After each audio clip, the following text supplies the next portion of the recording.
It's fine, if it will be in the packet, so it's not a big loss there. The other site that I have added. So we have the School Digger, we have Walk Score. The other one that I added that's very useful that I saw people using a lot. But I use a lot, sorry, is through SpokaneCounty.org, CP, I'll show you the whole thing.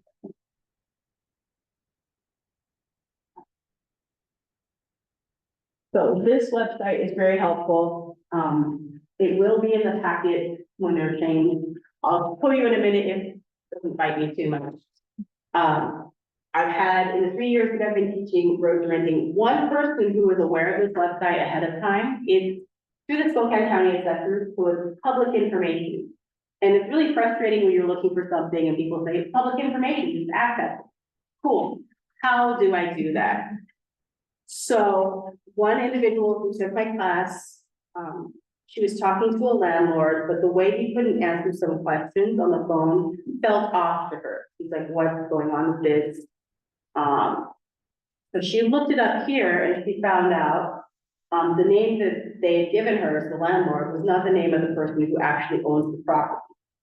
So she contacted the person who owns the property and said, is this possibly a son of yours or something who lives in the place and has it up for rent?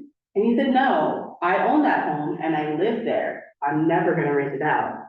So she was able to not give money for different things because it was a scam. Or, you know, if you're looking online and there's multiple pictures of houses, how do you know that's the house and it's not being listed off of somebody else's information? So I will attempt, I think I'll just have to put that closed PowerPoint again. Which is ridiculous. To show you, okay, I will show you what this looks like, and it's pretty cool. I look at it a lot, so my computer just memorized that. Lydia J.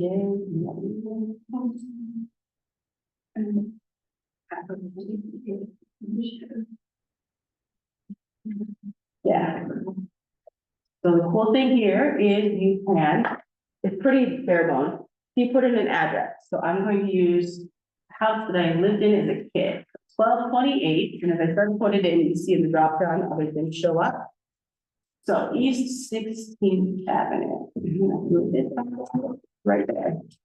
And then I hit search.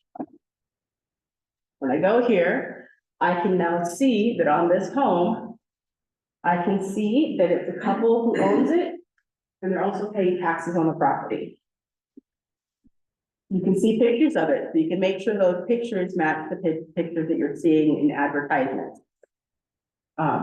And then every now and then when an assessor goes through and looks at the property, they take another picture, so you can see how things have changed over time. So maybe it's an outdated picture, but then you look at another picture, oh, that is actually the property that they're talking about.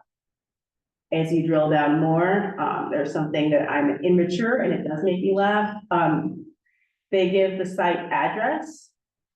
They say like it's just a house, so it's a single unit description of it.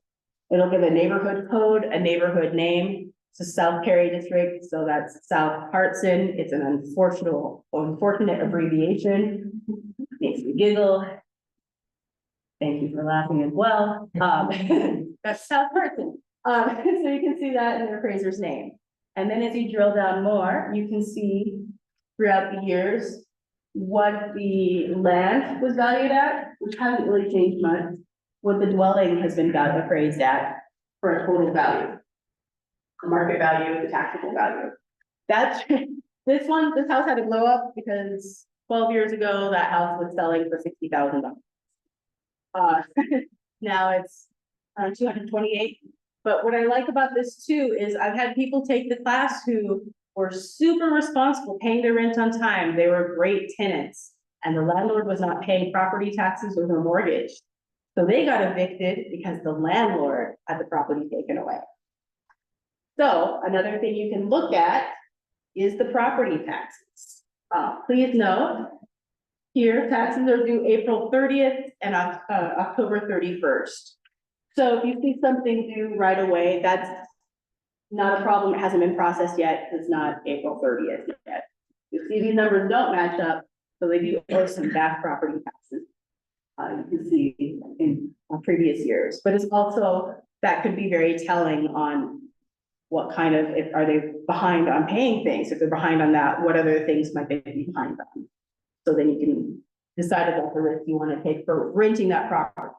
When I do show this to people in the class, I do explain that this is just a tool to do additional research. This is not where you find landlords, like, oh, hey, are you renting? It's just to see information on that property.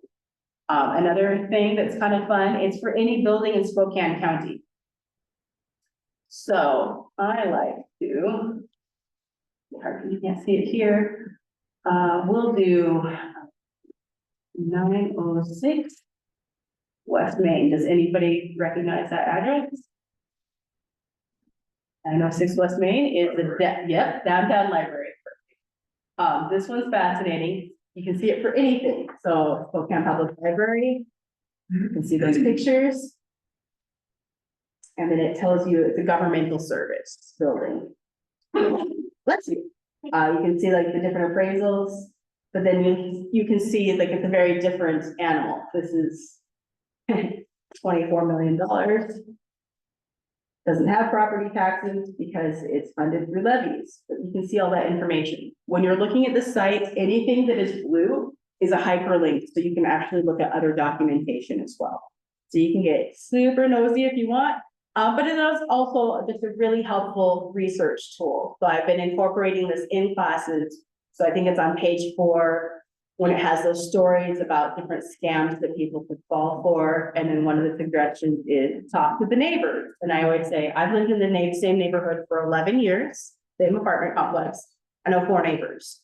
You're not always going to be able to get that connection with a neighbor. They might just be like, I'm not talking to you, and run to the door. But this is a way of at least finding out some information about the landlord, about the neighborhood. Okay.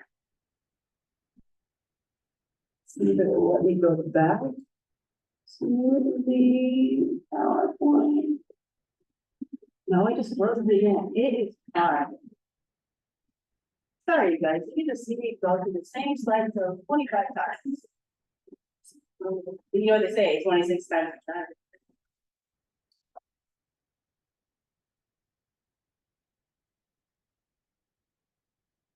I like having 2 screens at work. I'm spoiled. Yeah.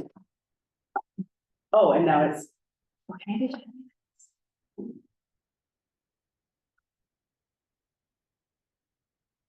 I love technology, said the lawyer. That's like,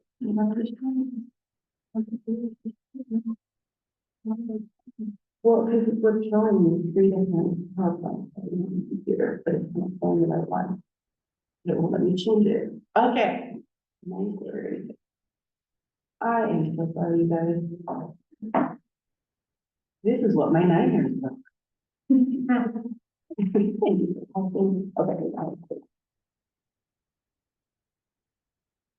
Okay. Another thing that I'm not going to be handing out to participants in the class. It's nice and depressing material for you as a case manager though. This is the website that it's at. I don't expect you to write it down. I made copies and you can see my terrible handwriting on it. You can also just Google the title and access this. This is depressing, but it's the income and rent restrictions for summer 2023 to summer 2024, talking about what the median income for different households should be based off of Spokane County. So I want to compare you need really one of those ones is small for you. I would think we're allowed to be 4 or 5 kind of household, person household, what's considered median income versus what's considered low income, very low income. So you kind of see what the recommended is.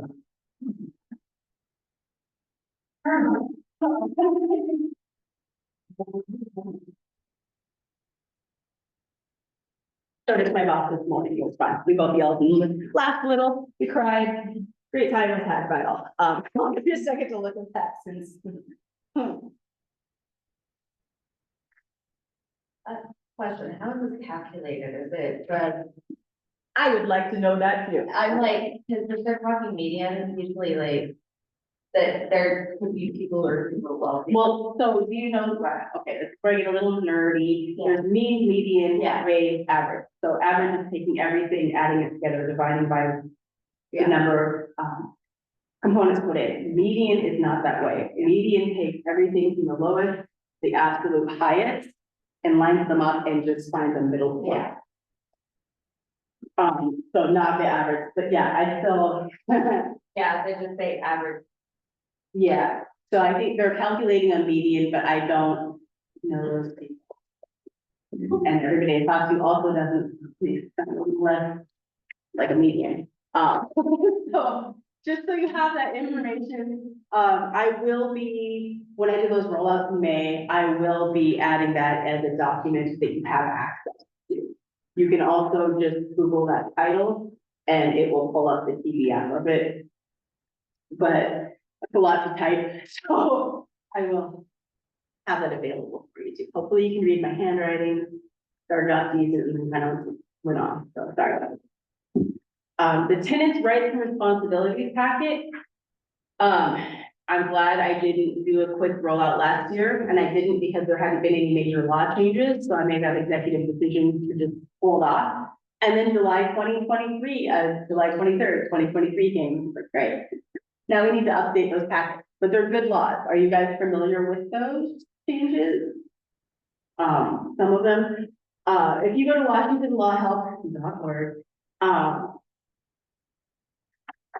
very convoluted way. You go there and you go over to tenants' rights and then, click one more time on that right-hand one, and then it will be, give you a drop down, click basics, the first option is 2023 changes. The direct link is here.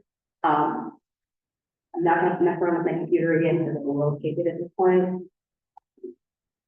I will read off some of those changes. They will be incorporated into the packet. That's why I'm debating whether or not to leave the 2019 changes. I think most people are familiar now, but COVID messed things up, so it's still kind of tricky to be aware of, so I'm still debating whether or not to keep that in. So they're pretty cool. So new laws affecting renters in Washington State in 2023 are, number one, landlords must now provide written documentation, be they receipts or invoices, of any money they keep out of a security deposit. Number two, so this one was, I think, on page like 7. It talked about, I'll just get into it. Within 30 days after a tenant moves out, the landlord must either return the full security deposit or give the tenant a written statement documenting why they kept some or all of it. Prior to July 23rd, it was 21 days, so now that's changed to 30 days. Number 3, landlords cannot keep security deposit money to repair or clean rental units, carpet, walls, or appliances that are worn or soiled because of ordinary use of the premises. You can drill down on what ordinary use is. But like I've been at this place for 11 years and they charge $500 for carpet cleaning. They cannot charge me that because I've been there for 11 years. So that's really nice to know that people have that. Number 4, cost of repairing or cleaning damage that either resulted from ordinary use or that are not documented properly cannot be reported to a collecting agency, a tenant screening service, or another landlord. And number 5, the eviction process includes new options for tenants to appear at eviction hearings remotely and ask for a virtual electronic hearing, which is really important. I emphasize in class, I'm already talking about these new rules when I teach, so I just pull it up on a computer that is a little more friendly than this one. But I pull that up and explain that. Because it's really useful if you're already low income or budgets are tight, on paperwork, budgets are tight for a lot of people. Missing work to make an appearance in court so you don't get evicted means you're missing out, you're getting even further behind in rent because you're missing those wages.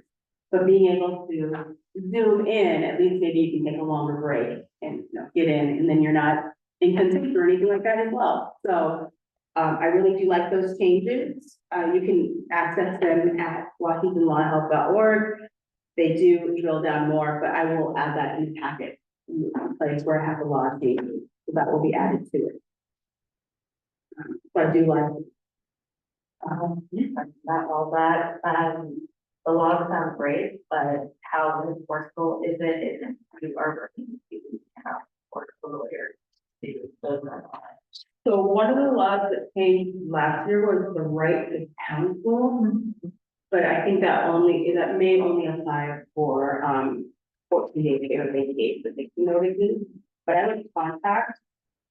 Part of contacting questions, because you can get in touch with a lawyer there and turn it and see if that covers that as well, because. And I know there's like, there's the volunteer lawyers, PLC and then pull from the. Welcome to students too, so maybe, but I'm not sure because it is so fresh that, how they're working on that. Another one that I will be adding more is, that you can pay your security deposit in a couple of payments, one lump sum. I mean, every time I look at it, it looks good, but then there's part of it where I read the fine print, and I think if you do split it up, that means if it was a refundable deposit, if you make payments, then the landlord doesn't have to give it to you because you made payments as opposed to a lump sum. It took me out, yeah, I was like, what? I was sitting at the front, I could have built, yeah, there was it. But, I think their thought process behind that is that when a landlord gets that security deposit, they put it in a trust, the trust gains interest. So if they keep feeding money into it, they make them an opportunity and make as much money on it. That's my thought, but I could be wrong. I'd like to be wrong, but I think it's great. Login issues, it's not happening as much anymore, which is good. We switched over who takes care of our website, so now we have well-dressed walrus, so we have fewer problems, but every now and then people still have login issues. So please log out after you've accessed the materials. You can always download them, save them on a flash drive, do whatever. But if you leave that window open, it prevents other people from using it if you have multiple people at your agency. There's one agency who I've given 3 different passwords to, so less of a problem now. It still can happen sometimes, because each person, I don't have individual passwords for you because they're based off of your agency, because otherwise it's just way too chaotic. But if you just close out the window or you just time out, your computer shuts down or something, go back in and log out. If you do not hit log out, it can freeze things. I've looked in the back end, a lot of times when I'm communicated with login issues, because they didn't log in, log out, and one person, it was 25 days not logging out. But I see it. So just be aware of that. If you ever do have login issues, if I'm in the office, I will address it as soon as I can. Because I'm the one who creates your logins and all of that, and I have permission to go in and fix. So yeah, just doing that. Password changes. So every year we do change passwords. I didn't do it last year because last year was just chaotic for everybody. There's a lot of turnover. But starting this year again, at the end of May, I will be changing everybody's passwords, agency passwords, not drastic changes, but I will change them. But the way I have to send out the messages and things, I can only send 50 for 24-hour periods. It'll take me about a week to roll out everybody. So when you get the message that the password has changed, that's when your password is changed. So if you haven't gotten that message yet, you can still use your old password. And that's why it's really important that you sign in, and that if there's anything wrong, the sign-in sheet is actually just a copy and paste of your registration information. The information you gave me is on there. If it's wrong, you may have typed too quickly. Just want to make sure I'm able to communicate with you. Yay. For class registration, please no drop-ins. I've had few people, fortunately, it happened when I was at the Women's Heart, so I have access to the printer, I have my copies and everything, where people were told from their case managers, just show up to let you in. I was fortunate enough, I had enough, but when I go off site, I'm bringing all those materials with me. And I usually only bring one copy more than what I need, or exactly what I need for that day. Cause that adds up. It's 6 people at 18 packets, snacks for 18 people, a lot of them. So no drop-ins, please. Also, please contact me. One person last week showed up and said, yeah, my case manager talked to you, they signed me up for the class. And I was like, I don't recognize that name at all, and it was the only email. Never got an email. And I understand, like, everybody gets busy, so it's like, it's not their fault, I get that, but please don't do that. It just worked out that I had 4 people not show up and this person did. Please, yeah, come. But please don't do that. Case managers, if you want to, and some case managers I know notice will be in the room with their client or put them on speakerphone to make the registration for the class. I'm cool with that. I understand the working with getting used to making appointments on the phone and everything and accountability issues. That's cool. I'm cool with that. Case managers on their own, if you have somebody, they need to get in this class, you can shoot me an email. You can call Women's Heart. My extension is 408. Yeah.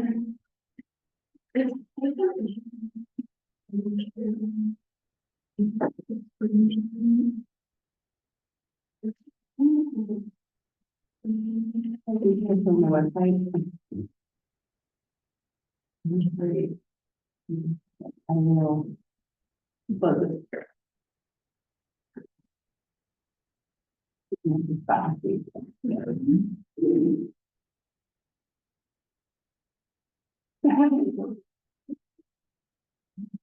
Right, and this, I hate technology. Have I told you guys already? I'm on the classes. Here we go.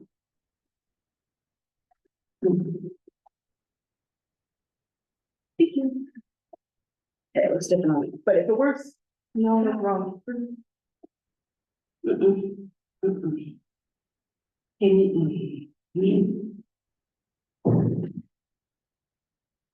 It's not the wrong page. Oh, you're seeing it? I'm seeing it right. Okay, it's not showing there. I mean, see. Yeah, so you can, so extension 408. I have too many email addresses. So I have 5 email addresses because my predecessor created a responsible renter email that I would use in all the forms in the mass email. I still access them from time to time, but I try to ignore it. I have a Gmail road to renting one, so that's how you got all your things. So sometimes if you hit reply to that, it'll send to that. I try to pay attention to it, but yet again, bye. I have an old responsible renter, which and people still send to, so I can't let that one die yet. Ones I look at most frequently are either just my name, A. Walker, at helpforwomen.org, which is funny because I don't have a car, I'm A. Walker. So if you remember that, you'll remember my email address or worksrenting.org. So anytime you need to contact me, those are the ones I look at most frequently. Participants can also just contact me directly to register. People come into the Heart sometimes, they're talking to a case manager, they're hanging out, they're looking at the calendar. I need to take a class. They can register that way. So you can send them if you want them to get other resources at the Heart, that's fine. They can just call me on their own. Don't necessarily have to give them my extension number, but if you call the front desk, they will get it to me. They can also shoot me an email to register, and then I get back to them.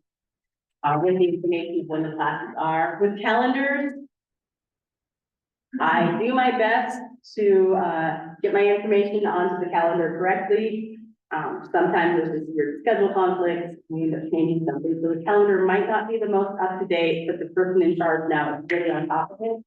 Except for this week because they're on vacation, but so if you go to helpforwomen.org and go to Women's Heart, there is an option to look at the calendar. I don't have the road schedule on there.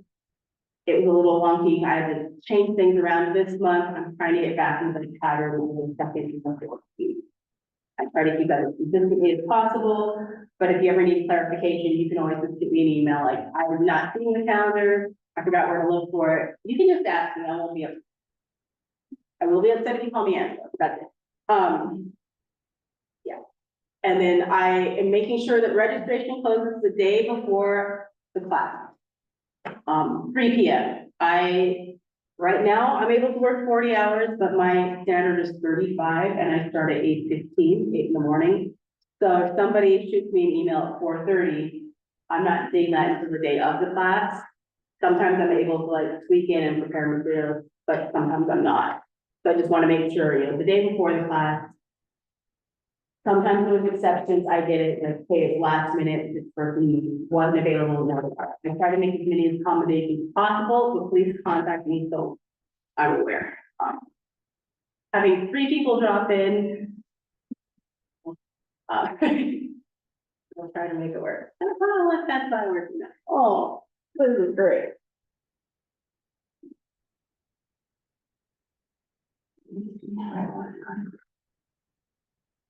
I think that's the last slide for me. Oh my goodness. No, it's not.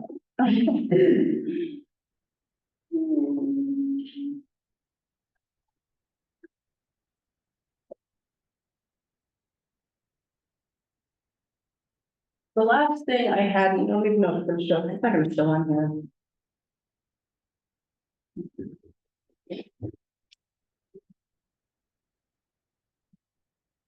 I apologize, you guys. Whenever I open my PowerPoint, it's opening up 2 or 3 of them. And when I share the screen, not showing everyone. Okay. Aha, I saw the first. So when I teach classes, I try to incorporate, because I'm a very visual person. Also, there's this language barriers for getting people more comfortable with seeing the written word and things too, can be helpful. I put on the board, I have the class schedule, so what my breakdown is, so that people know what to anticipate. I think there's a lot of comfort in the known. So I taught a class on Thursday, on Tuesday. 6 people signed up, 1 person showed up. I'm very proud of her. But she told me, I'm very agoraphobic, so this is actually pretty cool for me. She's like, I have a question. And she's like, oh, never mind. And so I had that schedule and follow that schedule. So she had that comfort of being able to refer to, okay, from 9 to 9:20 is getting settled in, getting snacks, using the restroom, filling out. I have a registration form, so I can track when people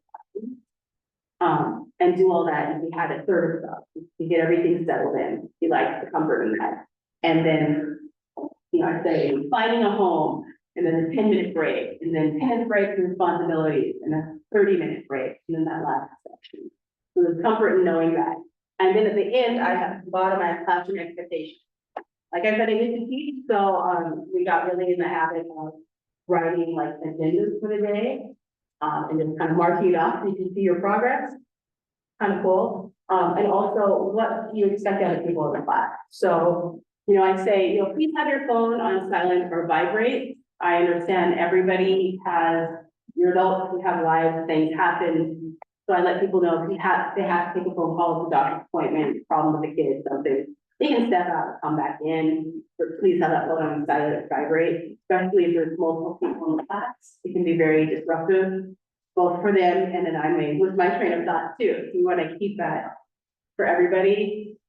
Take space, make space is really important. Sometimes people say step up, step back, but I like to feel take space, make space a little more. Some people are very quiet, and so they're not going to really want to share anything. If they don't want to, don't push them into it, but maybe they see other people talking and they want that opportunity to as well. Take space. Sometimes people are very big on sharing. They do a lot. They're very comfortable with it. And sometimes it, can cause a class to kind of go off schedule, or, it can be triggering sometimes. There's a couple times. I'm sorry. I really appreciate you sharing this. We can talk after class, but let's keep it to the topic at hand so we can stay on schedule. using the schedule, like, I want to get you guys out at 3 o'clock, it's really important. Yeah. And a couple of times I just had people who had a statement for everything. Okay. Appreciate your enthusiasm. Let's move on to the next thing. The last one that I say is inappropriate language and behaviors will not be tolerated. And I say that not, and I let people know openly, I'm not expecting to like kick somebody out of the class. I just want to set a standard of expectations. I have been teaching this class for 3 years. I have had to have 3 people leave. And so like, I also say inappropriate language and behaviors, you know, I say that won't be tolerated. Somebody like said the F word, like, oh, I'm so sorry. I don't find swearing offensive. Like, you know, make sure everybody else is on that same page. I don't consider that necessarily inappropriate language. So, you know, some people, that's just how they've always communicated. So it's kind of hard, like, hey, you can't do that. When I say inappropriate language, I mean bigoted, targeted behaviors. I have an individual in a class who had some really hard time focusing on things. He had very severe ADHD. And so he'd asked if he could have a couple of color pages and have something to do, keep his hands busy while he was listening. I could see he was fully engaged. He was also just trying to stay focused, and that was helping him. I saw that. Somebody in the back of the class made some terrible comments about chemical dependency and how, you know, I've been clean for 12 years and I find it really offensive that you're here right now behaving with it. But no, you're gonna have to stop that right now. Are you gonna let this go and apologize to this person? And he's like, well, yeah, it's just, no, sorry, you know, please. So things like that. It made it unsafe for other people in the class. The other times, inappropriate behaviors in drinking alcohol from a Nalgene bottle in class. That's not acceptable. And racist language, hard R to my face, you will leave. So if you ever hear that I have somebody right now who we're trying to make it work, but they keep just not showing up in class. So I don't know if it's an issue they have with me personally, or they're just not ready to take class yet. I give people multiple times to try to sign up and take the class. For a couple of people, I know it is that they don't know, like, that I'm the person in charge, that I'm doing. When it comes to that point, and so I can, you know, still work through it, but if you're going to be disrespectful, you're going to be bigoted and targeted, I am not going to do that. And so at this point, we'll say, I'm sorry, this is not going to work for us. You can take this class elsewhere. That's pretty rare. So if you ever hear that I refuse to teach somebody, there's a very good reason for it. But otherwise, I try to be accessible as possible. And I understand, like you guys, this is what I do. I'm not a case manager, so I'm able to take on a lot more people. So if you cannot, you know, send them my way. I will teach the class in your stead. If you can, that's kind of nice to have that rapport with people, but it's not. You have to. I'd like it, but you don't have to. Will there ever be an opportunity for people to like, I mean, like we're doing now, for virtual or for like in person? Oh, for TPU class? Yeah. Yeah, because I'm thinking about people who they might not have a good public transportation or they have limited mobility or a work. Yeah, I think for situations like that, it's tricky. I'm trying to work through the logistics of it. I think the reason why I haven't up to this point, I was really excited about doing that, and then I pulled away from it because a lot of people just saying, oh no, internet issues. And like, oh, I can't take the video, so turning the video off and like really not doing anything with the class and still getting the certificates. I don't feel comfortable with that. So I was trying to figure out a way of doing that and having like periodic questioning in the chat or something to make sure they're actually following through. For transportation issues, I don't have a car, so I take the bus. So I try to make things kind of simply located in downtown and the bus stop. I know some people are further away, so that still can be tricky. Not at this time, but I would like to figure out a way of making it work. I just move away from it just because people can not follow through on the training. And I mean, I get it, I've been on classes. So what am I gonna have for dinner today? So, yeah. But yeah, I'd like to figure out something, or do something where it's more like this, so like maybe case manager is me, so the case manager can ask questions, but. Well, That's what I'm thinking about. But I think we'll outreach to client and they might back up to If you were doing it in conjunction with them, I would be more comfortable with that. And we could always break it down where it's like, today, just do this part, that's still a lot, takes a lot of bandwidth, and then like time. Because I am using my computer when I'm teaching, that I'd be comfortable with if you're with your client and I'm doing it remotely, that'd be.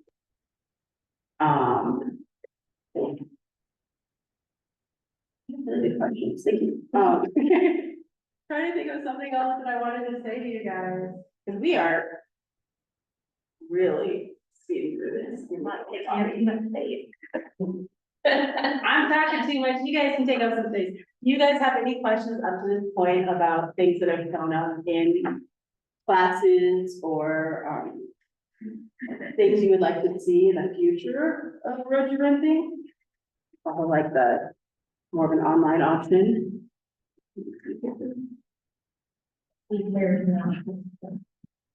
Oh, no. We do go to the world, so like, So that's another thing with partner agencies. We do have some partner agencies on the other side of the state. So there's Pure Kent, Pure Seattle. And we just added, Whitman County to, so we're starting to slowly get out there. And then that's also a thing with the language in a different county. How are we gonna make that work? That's another thing where like the consecutive translation, where I will be doing it in the center will be the same. So that's why I'm comfortable saying things that accessibility. Because it's not just language accessibility, you need to be accessible in a lot of different ways. So I am slowly getting towards that. I'm not full-time focused on RR. I do some other tasks, and in the future, I want to move to like, I'm only working on this all the time. We can really start implementing. On the calendar, invited just have this class once for an hour and a half. We can be going longer than that, but oh, For 12, it should have said 10:30 to 1:30. good. My good.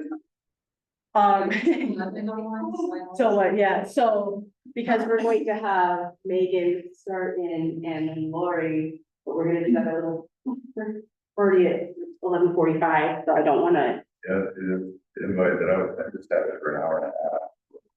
I hate it. So I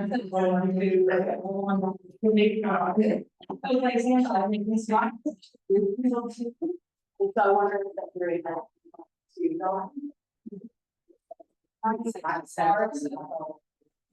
Ours, mine said all one. I haven't told you how much I love it. Cause I'm like showing you all the staff, everything. It's okay, well, and the whole thing is you did show up for this. I saw your face. The part with Megan and Lori is going to start closer to 1 o'clock. And so, but it is recording now, so there will be a recording of that, so you won't miss that. Since you did show me that. Legit, I am so sorry. Technology, man. I'm not a fan. We did so many tests. That's ridiculous. What else do I want to say to you guys about our changes, the updates? My brain just went on. I've seen other people not include the, in the,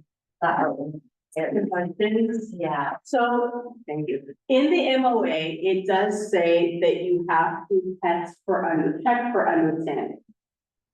So I am a former teacher who feels that testing is not the best way to test it for understanding. So when I teach, I do not do the review question. Because while I'm teaching, I am pausing and asking for clarifying questions. Or when people share a bit of information, I tie it back in to that. As long, although the MOSA says you have to test for understanding, there's different ways of testing for understanding. So if you don't necessarily hand out the questions, like they're in the packet, so what I say is, we're gonna skip that part. But then I ask clarifying questions at the time. Like you guys are nodding right now, I see that you're assimilating the information, you're processing it. So that's how I'm testing, I'm checking. Yeah, so I also, with a lot of people who end up having to take the class, hearing that there's a test or a review makes them panic and then they don't focus anymore because they're just worried, what if I don't pass this test and I'm not gonna get this certificate? So I start by saying, I'm not going to test you while I am testing, but it's just like, okay, when we talk about finding a home and I show through the community crime map and I show those different things. They're like, oh, cool, so you mean I could do this, I could do that. They're understanding that. They're asking me questions back, cool. I think that is a way of testing. Some people, if they're just, you can tell they're glazed like a Krispy Kreme donut, you can, they're just either totally glazed over. That's where I might like, okay, how about in this situation, what would you, so you can kind of bring it back. You have more experience doing that. You can rely on those questions, but I think it's easier to sneak them in different ways that are less, they don't feel so high stakes. If I mess it up, I can't have this. But on the flip side, I have been yelled at before, it's fun. Where people are just straight up sleeping in an entire section and then like, where's my certificate? And it's like, you weren't awake for it. So I'm not going to give you, and I'll just clearly say, you were not participating at this time. I can give you a certificate for the first section. You participated then, the second section, you slept. No, I didn't. You snored so loudly that two people moved their seats. You did. Just straight up say it. And especially like, with the laws, that's one where I don't, I really don't like to stress people out about the laws are already scary enough. In the packets, how many of you, for attendance rights and responsibilities, use the PowerPoint for, or you have utilized the PowerPoint? A couple? So on the materials list, there's different PowerPoints. Two are outdated, don't use them. The attendance rights and responsibilities ones, when I did your initial training and I gave you those questions and the answers, I turned that into a PowerPoint deck. Okay. And so it's animated, so you can pop up the question and then I, get clarification from everybody. Like, what do you think? What's the most important responsibility of a tenant? Paying the rent. There you go, paying the rent. And then move on to the next question. And I do that. So I cover all of that before I get to the packet. And they're like, now we have a packet. And then I do a speed run of the packet because most of that is covered in those questions. I stop and I put an emphasis on page 10, talking about fair housing laws, Northwest Fair Housing, and about how, what discrimination is by government standards, what fair housing is defined as, what discrimination is defined as, talking about protected classes, and then also that Northwest Fair House has testers. You guys are aware of that too, right? So I know sometimes some of you haven't had new facilitator training in a long time, but yeah, Northwest Fair Housing has testers. So if you report some sort of violation of a fair housing law, protected class, they have people who fit this different demographics that they will send out in the community and send and try to apply at that same place to see how far that discrimination goes. I give the example, I worked in partnership with someone else updating a PowerPoint training deck for real estate agents in Spokane County. And how can you be less problematic. And so talking about like different, housing discrimination and that sort of thing. And in my research, I found that there was a Spokane-based rental agency that during COVID especially, they were charging double rent and double deposits for anybody who was a veteran or disabled. Those are two protected classes, and I don't share the name of the agency because it doesn't matter anymore. They don't exist. They were sued into oblivion, fined out of existence, as they should be. But that came from people reporting that to Northwest Fair Housing. They got that data and then they were able to litigate. So I love that. And also Northwest Fair Housing in the last, I think they brought it up in the last training that I did where they were the guest speakers. People in the community, no, something else I did. Anyway, people in the community can be trained to become a tester too. So you have to go through like a 6-hour training, they give you a stipend, and then if they ever call you to be a tester, they reimburse you for gas and like a meal. So you can make a little money off of catching people doing terrible things, or maybe they're really good. Usually not, but you can find that out. So that's kind of interesting. So I love that, and that brings to mind talking with Spokane Housing, those translations. They were able to get a translation service. So now tenant rights and responsibilities, that same slide deck is translated in Spanish as well. So the end of May, that will also be available. And then the certificates have been already translated in Spanish. So that was really cute because like a couple of people taking the class, they give them the certificate, like, cool, I have this. I'm like, what does this mean? And so like have it in your own language is really important. So now we'll have that available. For people who speak a different language, for those certificates, you give them both one in their own language as well as one in English so that they can turn that in to landlord. Yeah, I think that's worth that. And then, also tracking. I don't know, you can track it however you want to. I have a registration sheet, so anytime somebody takes a class, they have to fill that out. And it's some of the same questions that pop up in SDS, and it's just our form, do it however you want to. That way I can track who took the class, when, and on the back, I have a little box that says FAH, TRR, DMM. So for each section, so if they didn't take it all on the same day, I write the date they completed that particular section and initial it. So I know who taught it and what it was covered. And that's good. And then I put it into an Excel spreadsheet and I track that. So I know year over year who took the class, and if it's within 3 years, I'm like, you're good. You don't have to take the class yet, or somebody, it was like 3 years, but a lot of the tenant laws have changed, but if meet with me, we'll talk for 30 minutes, we'll cover the tenant law changes. And I will give you the certificate for that section because you had everything else. Because I checked for understanding, make sure they remembered the other things, it was cool. Yeah, so I do that so that also, if somebody takes the class, they want to keep their certificates in their case manager, or somebody else in the community needs a copy of the certificate. I tell them they can reach out to me, I can write up another certificate, I can scan it and email it to the person who needs it. That way it's saving a trip. And so I often hand out my cards in class. So here's my card, this is how you contact me if you need a copy of that certificate. You do that even if, so is that only for people who attended your class or is that? It's how I track it personally, but if you track the person and you know, you can do this. You are clear. Yes, you can do that. It's just more helpful. Like you said, with the travel accessibility, maybe budget super tight, they have a car, but low on gas money, they have gas money. Yeah. I'm cool with you doing that as long as you're checking to make sure they've actually taken the class. I'm okay with that. I was more than wondering, like if you're tracking like other agents, like where's the other one? In the past, when road renting was responsible renting and smaller, every case manager who taught had to report to the educator coordinator, and they tracked everybody in the city.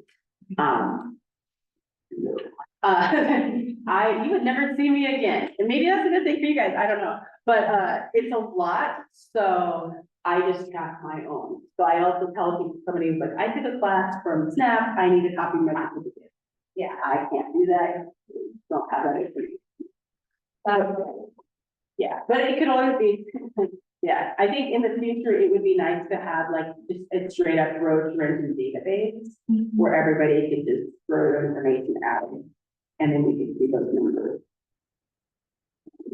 The other thing, so. There's so many different ways of tracking things. Another thing I would say, still only noon, so we'll take a break. Maybe a little bit of a longer break. When I asked all those questions of you guys, and then I asked, how many people have you taught? So I counted as somebody completing the road to renting curriculum, the class, when they have all three certificates. So that I count that as one person. So I asked how many people you had taught in the last year. I tracked that because I thought it would be nice to recognize, not saying like, you guys have to hustle and get everybody, it's like, life happens. But to recognize, you know, going and teaching so many people this class. So I asked, and there were two standouts for who taught the most classes that they could recall in 2022 to 2023. And so I thought it would be cute to give a little award. So I have a golden house. I have another one in my office, so sorry for people online. So for people online who took the class, Mark Ward had the most. He gave me a number of 48 people last year. And then for in-person, Jennifer Starkweather had the most, more than 30 people. So I have this golden home for you. I just thought it was something cute to have. Just did it cute. And an inside.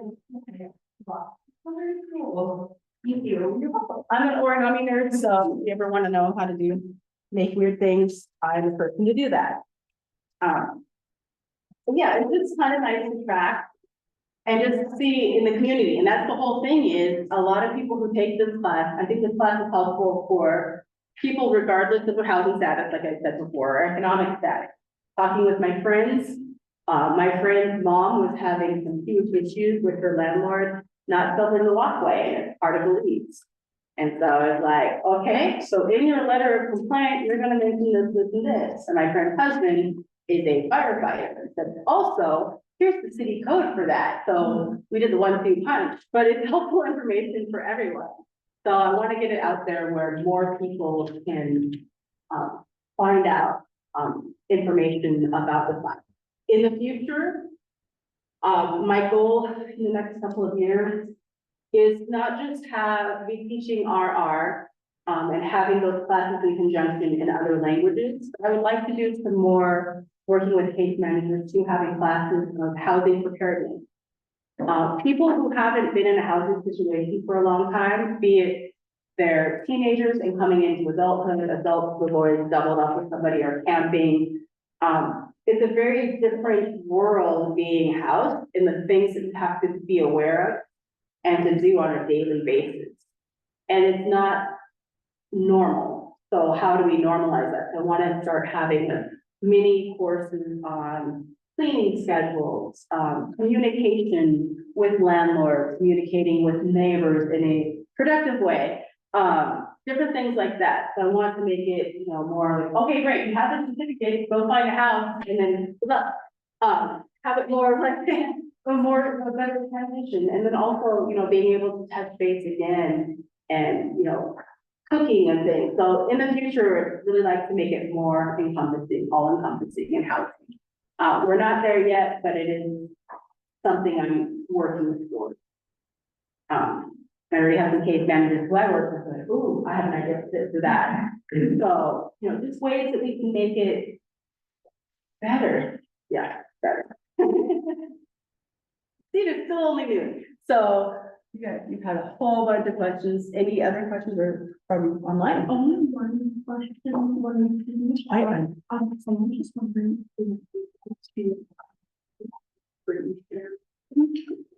Yeah. Well, can you kick me off screen? No.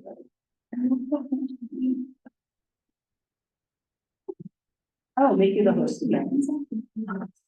Oh, Whale and whale, and then. There's, oh,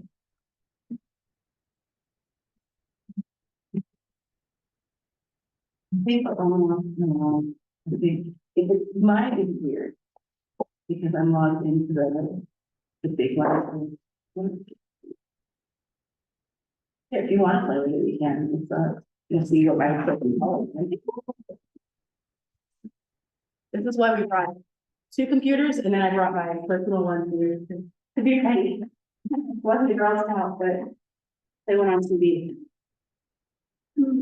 Yeah, so it's gonna be interesting because then Megan's gonna have the same fun as me.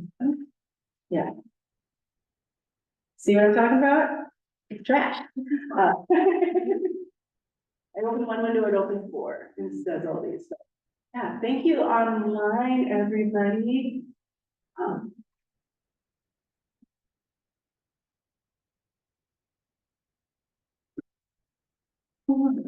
So does anybody who's doing the online version have any questions?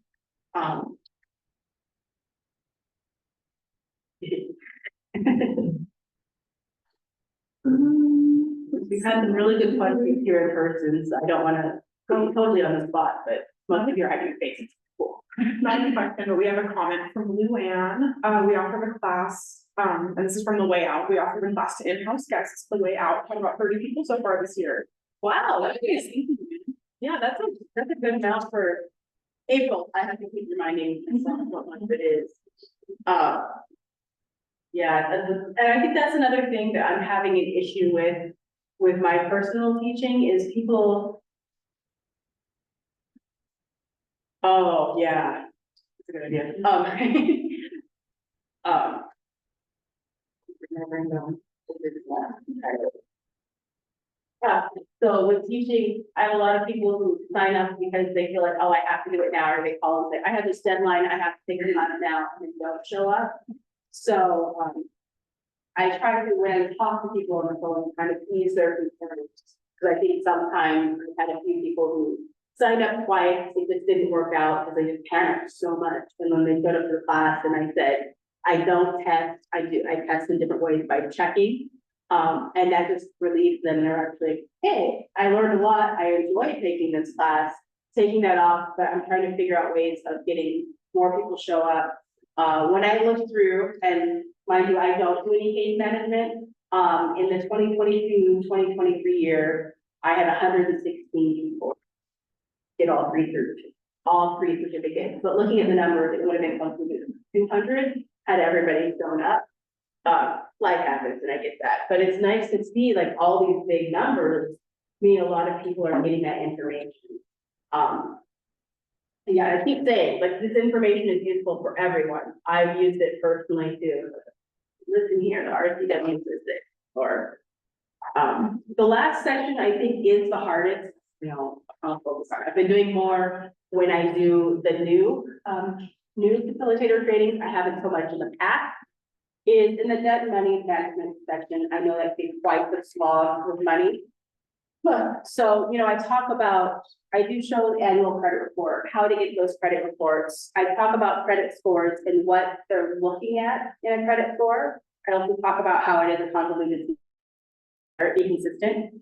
Don't have that yet, we never will, but I mention things like that. So I make sure that people know, like, also, if you're checking your credit score, there's different, agencies have different reporting methods or, criteria that they're looking at for credit scores. So like TransUnion uses FICO, and then the Equifax uses Advantage 3, so they're mixing it up a bit.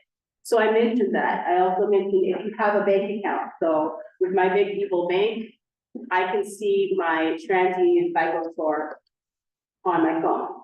But if I go to TransUnion site and I look at credits to my FICO score, it shows up as a different number. And if you read the fine print, it's because it's different generations of that same programming. So I tell people, if you're looking at your credit score and you see a dip or you see it rise up, make sure you're comparing apples to apples. Look at that small FICO score. Because if you think you've messed up and the credit score is lower than what you saw before, maybe it's actually the same, it's just a different generation thinking about strangely. So something I like to focus on, I kind of go back and forth in it. So I go forward until I hit page 10, talking about creating your own budget to fix flexible and periodic expenses. I skip that page, I go forward and talk about how evil payday loans are. I always give the example of, if I were to offer you a credit card and say, hey, you're pre-approved for the Angel card, but it has a 50% APR, would you like my card? Everybody listening goes, no, but yeah, because that's a terrible APR. I said, okay, well, if you're looking at payday loans, although you're making those smaller fee payments, it actually ends up being 390% APR. Not saying you're a bad person for taking out a payday loan, but you need to know how predatory they are so you can avoid it if at all possible. So just talking about things like that. Then I move forward and go over to the next page that talks about, other ways to make ends meet if things are tight. Pawning something. I don't want to push that, but sometimes, and I give the example, I had to pawn something that meant something to me because I needed the money then and there.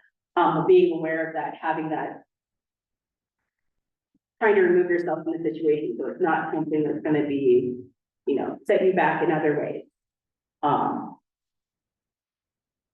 Something of the pay that again, I wanted to say, I sometimes for a laugh, but it also did happen in class once. I had somebody say, well, I can't do that. I can't pawn something because after you do it 5 times in a month, the costs are on to you.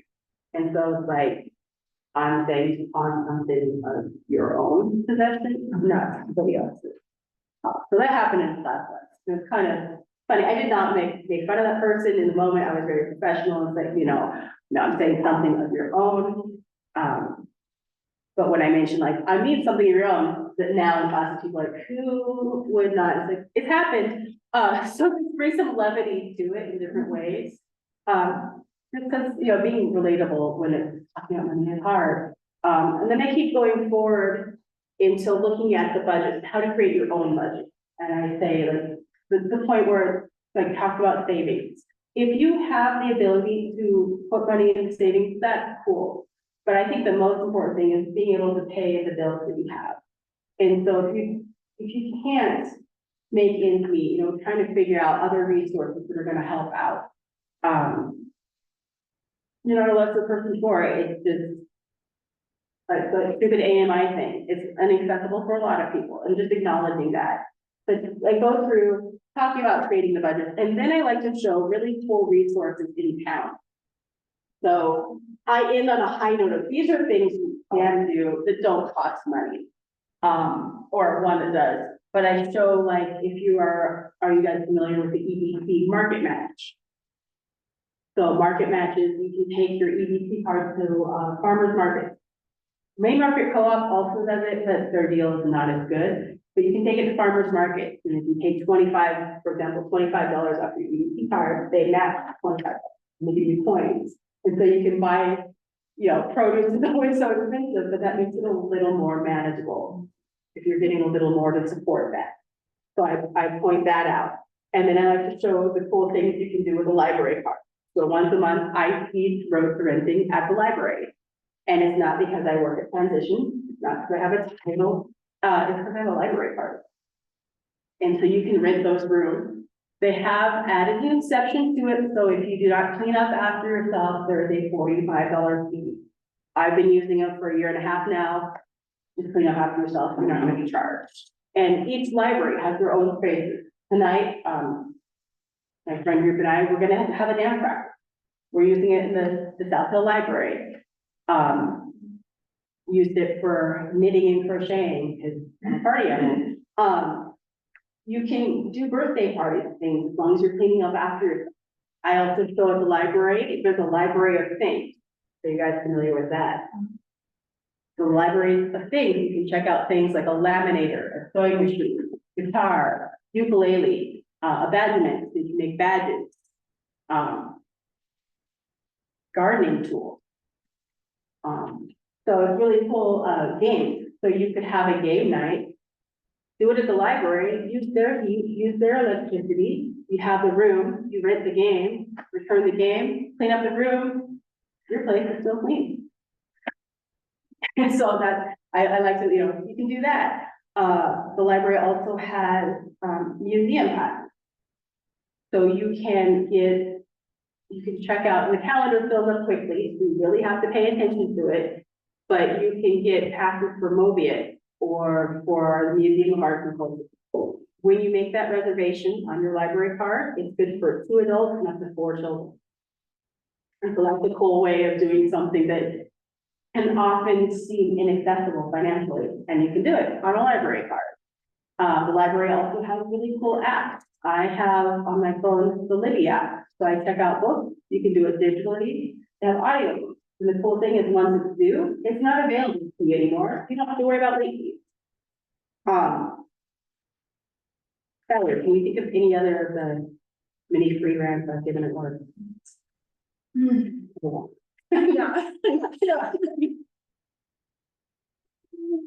Right? I'm kind of trying to blank right Off the now. top. Oh, there's, the Udemy. Yeah, there's like an academy online where you can take classes. One person, the last class I taught 2 classes ago, she was really excited because where I showed her that drop down, you can do Microsoft certification.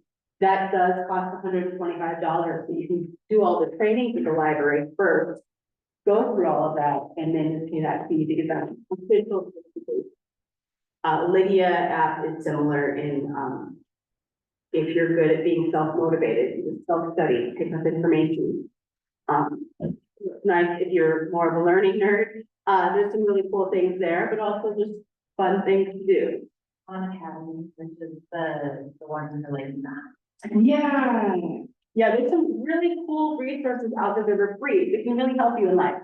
Another thing I point out with the money thing is, I've taken some online classes from SPCU. A lot of the different credit unions will offer things at SPCU. They have this app called Zoho. Teachers often use it, but it teaches different things about money management and just start training about interest in things. And as you do these different activities, you earn a pineapple. And after you earn so many pineapples, you get a $5 gift certificate. Then you don't have to be an SPCU member to do that. And so that's kind of cool for people who you might be teaching who really are not comfortable with money and numbers. And I give my mom as an example. She is terrible with numbers, and she'll go shopping. She's like, look what I got. How much money? She's like, no, it's only this much. And she's so far off, it's not even funny. But it's just, she's not comfortable enough with the numbers. So keep doing anything that helps you with that. I also talk about like getting things organized with a dollar store. If you're just getting back into housing, I give myself as an example. So when I lived abroad, my paycheck was garnished, so my rent was paid before I got it. And that's 5 years of doing that. So when I moved back to Spokane, I got my first check here, like, that's a lot more than I thought. And I was like, I feel like I'm missing something, right? So I got a dry erase board from the dollar store. And I wrote in permanent marker, rent, utilities, the different things, and the dollar amount. And then I just had a magnet that I took over. It's due, it cleared in the bank, due, clear in the bank. So after a while, I got back in that habit, and now I don't do that anymore. But I did that for the time being. Anything that can scaffold and make it more approachable and comfortable for you. And the thing about the permanent marker on the dry erase, if you put dry erase above it, on top of it, let it sit for a couple of seconds, you can remove it. So yeah, it's just, you don't accidentally erase it for the time being. So yeah, it's a good teacher's trait, because I watched my teacher write this huge formula on the board, and her coworkers hated her, so they could start her dry erase with a permanent marker. At the end of the day, she went, and it stayed, and she started to cry. Don't worry, we got you. And it's a dry erase. That's another thing too. On top of that very heartwarming document I gave you about AMI, is just the average rent in Spokane now for 1 2 bedroom is classified as being 1,600. So 14 something, I was running 1,600. So when I show the affordable, you know, well, to earn 4,500. Also watch out, it's shady, it should be illegal. It's not yet. I was looking online at a housing where the rate was 1,600 a month for a 2 bedroom. And it said every person who was going to be on the lease had to make 3 times rent. So it wasn't for the household, they wanted every person to make 4,800 a month for being there, so. Look forward to that. There's also a lot of transfer the deposit fees by paying it as upfront admin fees. Yes, Yes. and then sometimes they don't do that, but then the admin fees are ridiculous on top of it. I have high blood pressure, how are you guys? But yeah, so that's all the things I can think of to kind of fill in time. Lori, no questions in the chat, and the board is supposed to do one. Great. Cool, so we will get going on the other section. Do you guys want to take like a 5-minute break for, yeah? You tired of hearing me? I am. Restrooms, there's 2 restrooms. Over here, and then we'll get started on the next section. And you won't have to hear my voice anymore. Yeah.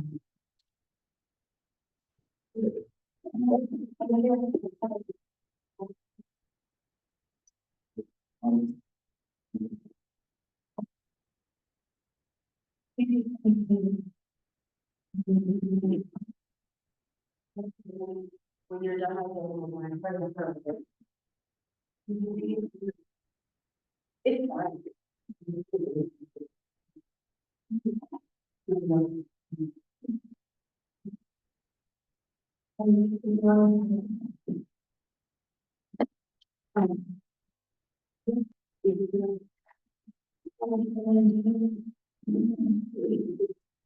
Yeah, we'll see how. I believe you have it on my. I have closed on everything.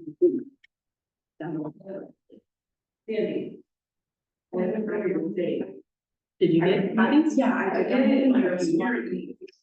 So. And.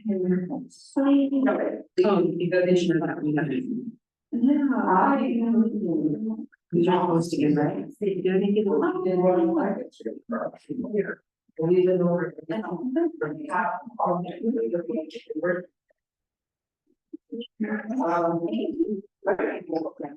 But I know that there's, but it's on.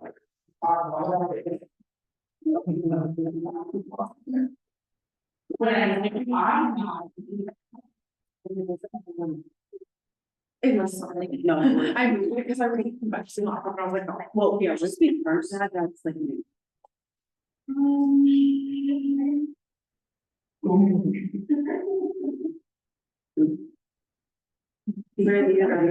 If you hit, that's fine. Yeah, that's what it is. And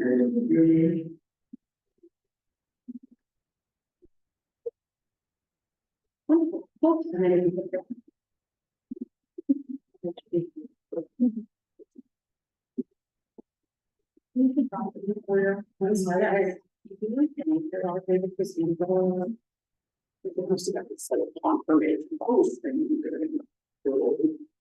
yeah, you don't do it anymore. My family uses no side shoulder. Oh, wait, yeah, here's. Oh, sorry. Oh. I'm gonna like See, no, it'll open to it. there we go. If you want to use that, it is actually pretty. Okay, and then the more. She's working here. That's. You can do it. Yeah, and she can. It's gonna sound like a sound. Lori, are you with us in this meeting? Sorry.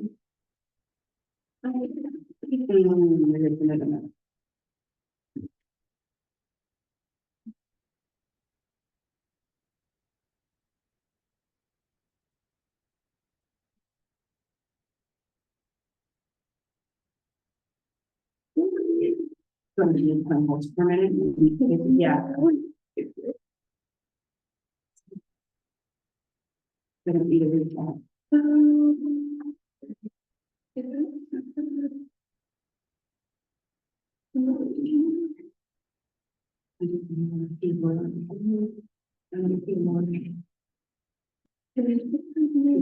lead, whatever. Yeah.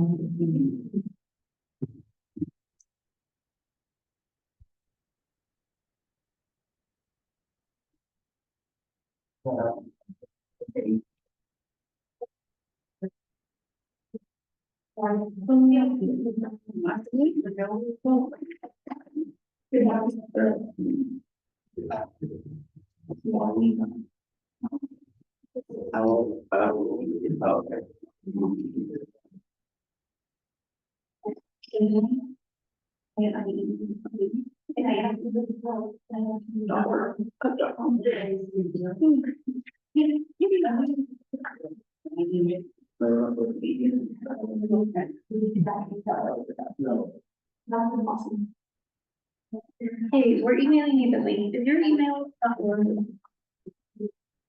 Okay, thanks. Yeah,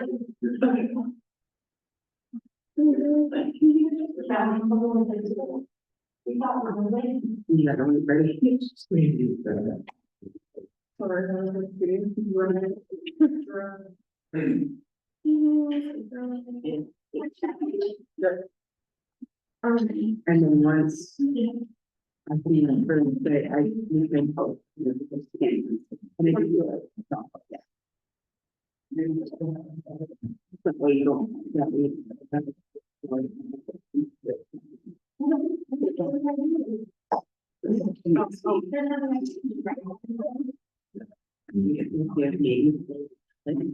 Cool, so you just. You're do like, play it back and get me in. Yeah.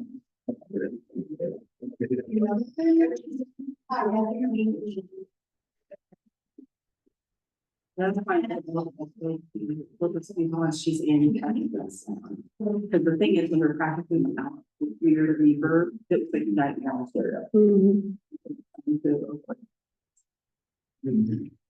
Brian.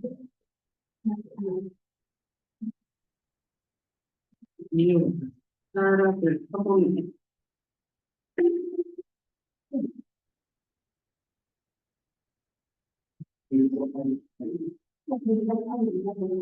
This is a way, because this time it didn't get cut down. There. Yeah. It was.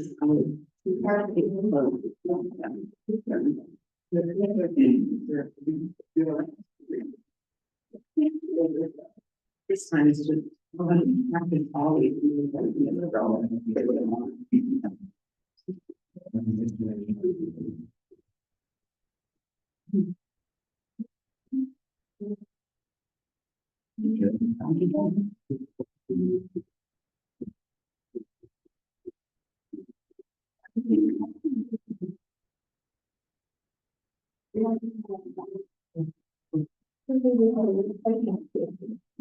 He's found it cool, it's like the big off. The doors do lock, but.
There we go. Yes.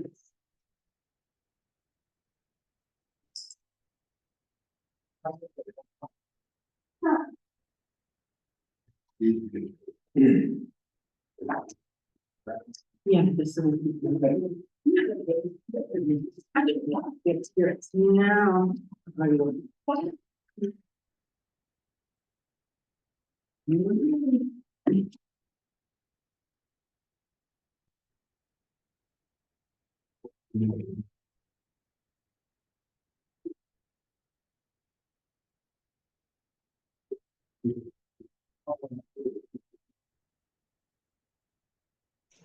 Hello, Can you hear us okay? I'm not sure if you can hear me. We can hear you. Can you hear us?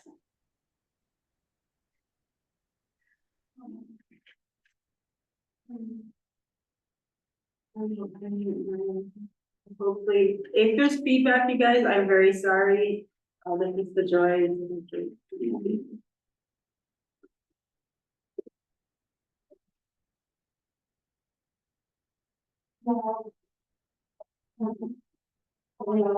Lori, can you hear me? Yeah. Okay, good. Looks like it's actually working better than it did in practice last night. Thank you. Something had to go right.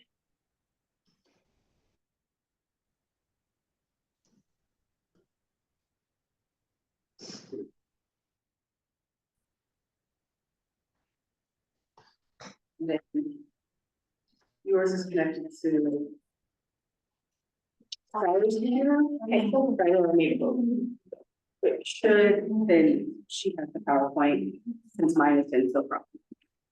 I'm gonna turn this a little bit, make sure the voices work. Yeah.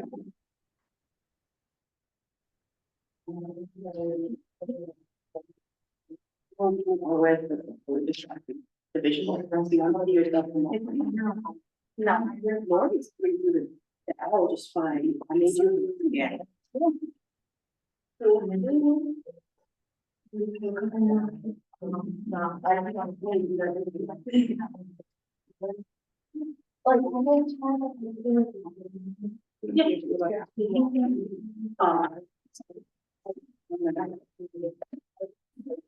And then anytime you're ready, you think. We're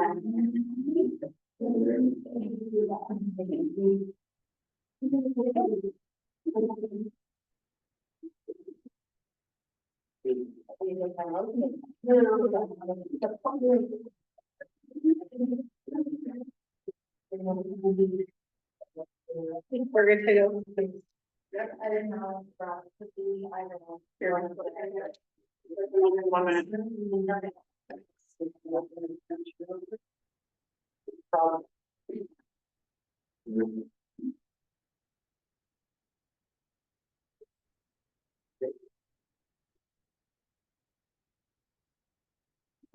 Okay, so I'm Megan Curran, I work for Canadian. I previously worked for Women's Park downtown, and I currently work at a permanent supportive housing, site, where we have, we do case management at Home Cottages.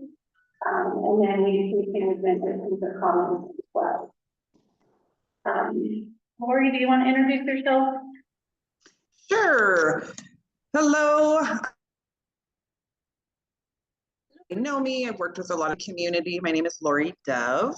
Have since about 2012 with a lot of different demo. I'm just excited to be here. There are some questions if you guys have some. So it's kind of cool that Lori and I get to work together at the cottages, because she provides the property management, you provide the case management, and hopefully with the combination of those two working together, we can get people housed and then keep them housed, which is the goal, right? Um, So, I thought we would talk about trauma-informed approach to housing services. I'm sure most of you are very well versed in this topic. I'll just share some of my experiences with you on the case management side. Lori can chime in on the property management side, especially if you have something about her and I don't know that as much. But yeah, so we'll jump in. I do Yes. hold on my end. I think there might just be a little bit of a delay, just enough.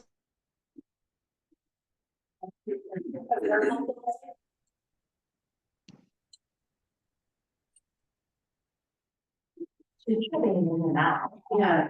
Lori, if you can hear us, you're kind of cutting in and out. Yeah, you guys are cutting out on me a little bit too. That's what I was letting you know. Oh, I'm sorry about that. That's okay. Wonder if turning up the volume might help pick up things better? I can hear you really good. Okay. I project. We'll do our best. So we'll cover trauma-informed approach, power differentials, language matters, finding a home and leasing up, year one, which I call the honeymoon year, and then what to do with your clients getting evicted.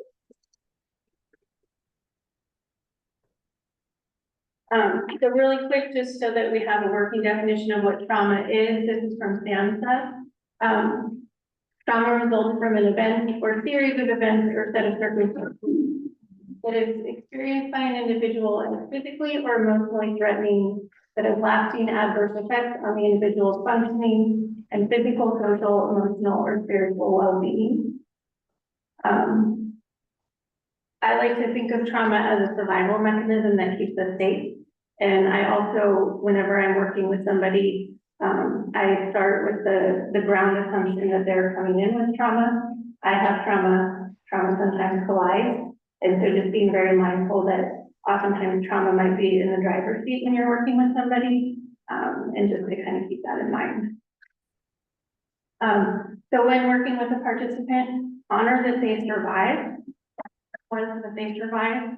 Lots of times, I think people don't get credit for having survived, and starting off with that sharing and that recognition that they did survive, can help start to build rapport and trust and empower them as well. Recognize how trauma creates barriers to services. I put trauma doesn't mix well with language. So oftentimes our brains, the way that trauma is stored, it's not very easy to like verbally access trauma. So oftentimes it's very hard for participants to put language to their trauma. Things like EMDR can help with that, but just kind of know that when you're working with somebody, they may not be able to put words to it, but it doesn't mean that it's not very real for them. So look for some of the behavioral signs that there's trauma. And then, oh, I cut it off. But one thing that I find fascinating is that research shows that as little as one traumatic incident can change a person's genes and get passed on to the next generation. We've known this for a really long time. We've known it since like at least World War II, but we didn't know the why, and now we're starting to learn the why. So if you're interested, there's a good like body of research, Dr. Oded Rakabi from Tel Aviv University. If you're ever bored and want to Google something, it's quite fascinating.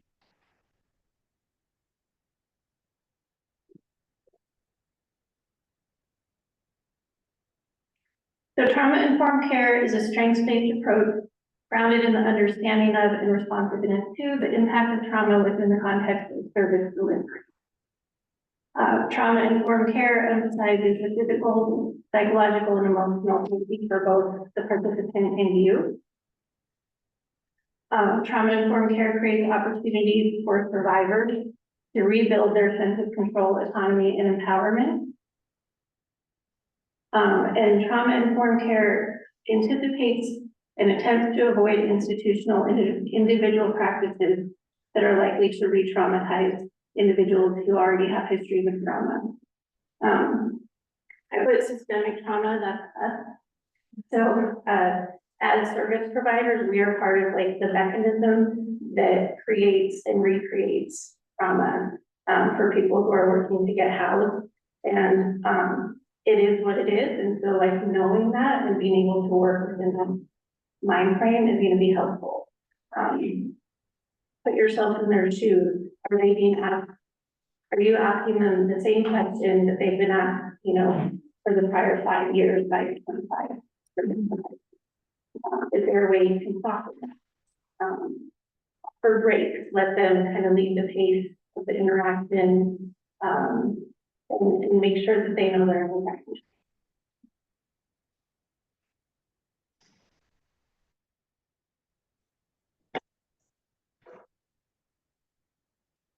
Implement a trauma-informed approach. So safety first, and safety means physical as well as psychological safety. And Google has done a lot of research on psychological safety if you want to read a little bit more about it. But basically,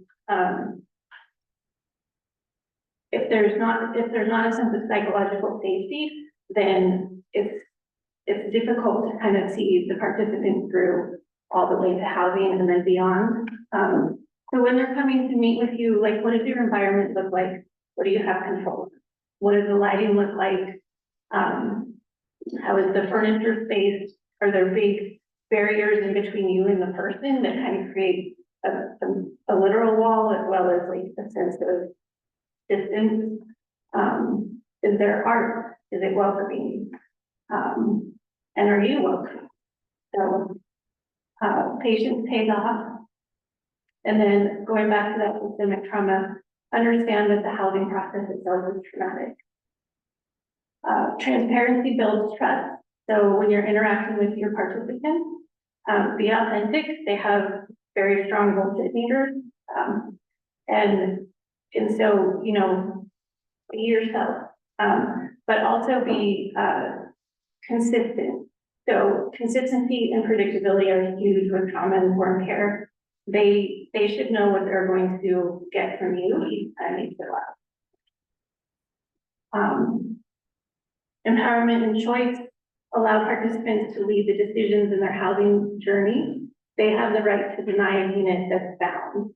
So sometimes that can be a point of contention when we're looking housing.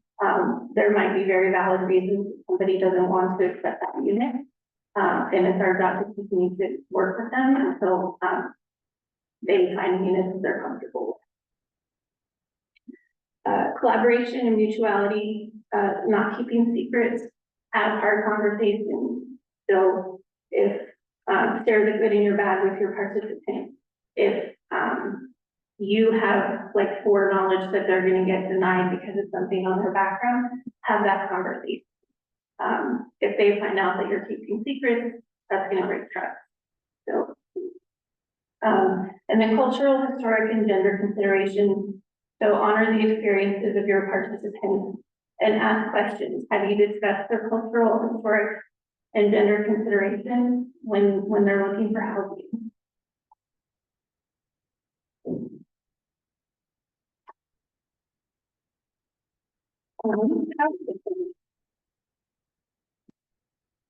So just for definition, power differential is the role difference between two people that results in the vulnerability on the part of the less than half. So when it comes to housing, this is probably one of the biggest power differentials there is. You literally like hold the power over whether somebody will become housed or not. And you're not the whole pie in terms of the power, but you're a big slice of it. And when you're working with somebody who's unhoused, that's an incredible differential. So always like interact through that lens. That in the mind of the participant, your opinion of them, they think will probably dictate whether or not they're going to get housing or not. They may not understand fair housing, they may not understand all the laws. If does this person like me? If not, I might not get housing. power differential is inherently built in, so address it and find ways that you can collectively help restore the balance. Let them know that they do have power and information.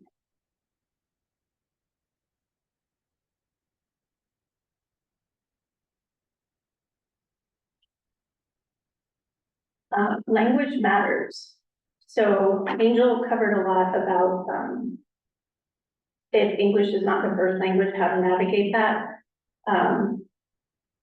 But just a couple of interesting things. So best practice recommendation for policies is that they're written at a sixth grade reading level. And if you've ever read a lease that is not written at a sixth grade reading level. So keep that in mind when you're working with people, that oftentimes you can help randomly.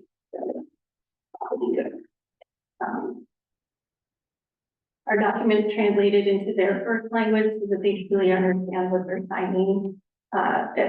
Whenever possible, please get those documents in their first language. And there are resources within Spokane that can help with that. Spokane, what do we use? International Translation for School Transition works with. Those are the ones, right? I can't remember the abbreviation. And in a pinch, try Google Translate on your phone. So it shows that you're trying, it shows that you're making an effort, and it often gets you to the point where you can communicate enough to get to where the next source of help is.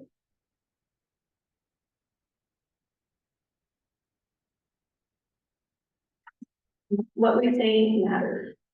So in general, the world of property management is not very well informed in this arena. And oftentimes, with some other property management companies that I've worked with, part of that re-traumatization is oftentimes the property management side, which really doesn't understand their population. Their language can be kind of rough around the edges and kind of insensitive. So as much as you can be an advocate and be there with your person when they're meeting with property management. And then I just have a little part of instead of that. One that I want to touch on is what I call buzzwords. So sometimes words around like mental health or race or things that can be very triggering. Just be mindful of using those words. So if somebody tells a story, you say, wow, that's insane. Well, insane is a very loaded word, right? Especially when we're dealing with mental health. So say that's wild or say that's bananas. That's intense. Yeah. And then if they're projecting, like this has happened before, I lost my housing and this and this and this and this. Rather than telling them that's not going to happen and then diminishing their experience, work with them and sit down and break down the facts. So, wanted to touch on self-disclosure. So self-disclosure in case management is tricky. It's something that can be very powerful and effective in terms of building rapport, but it also can never be taken back. So my rule with self-disclosure is if you choose to self-disclose, like, hey, I've been unhoused too. I went through PSH. I've been in your care, you know, all those things. Be willing for that information to be used against you. Because one day it will be used against you by a participant, and just be okay with that. And if you're not okay with it, then don't.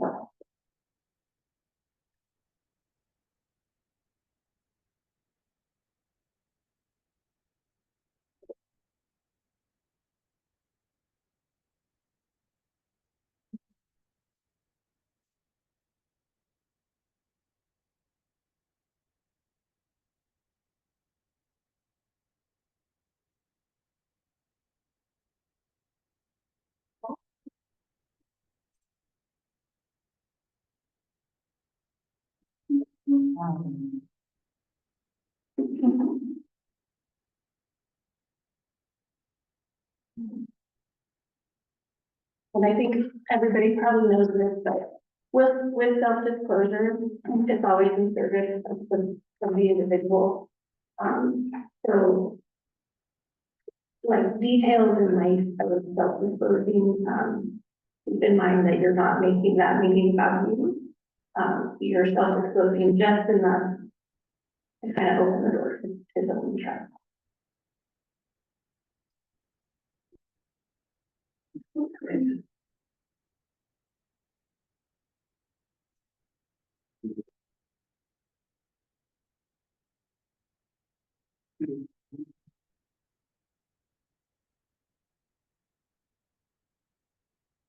Sorry, Megan.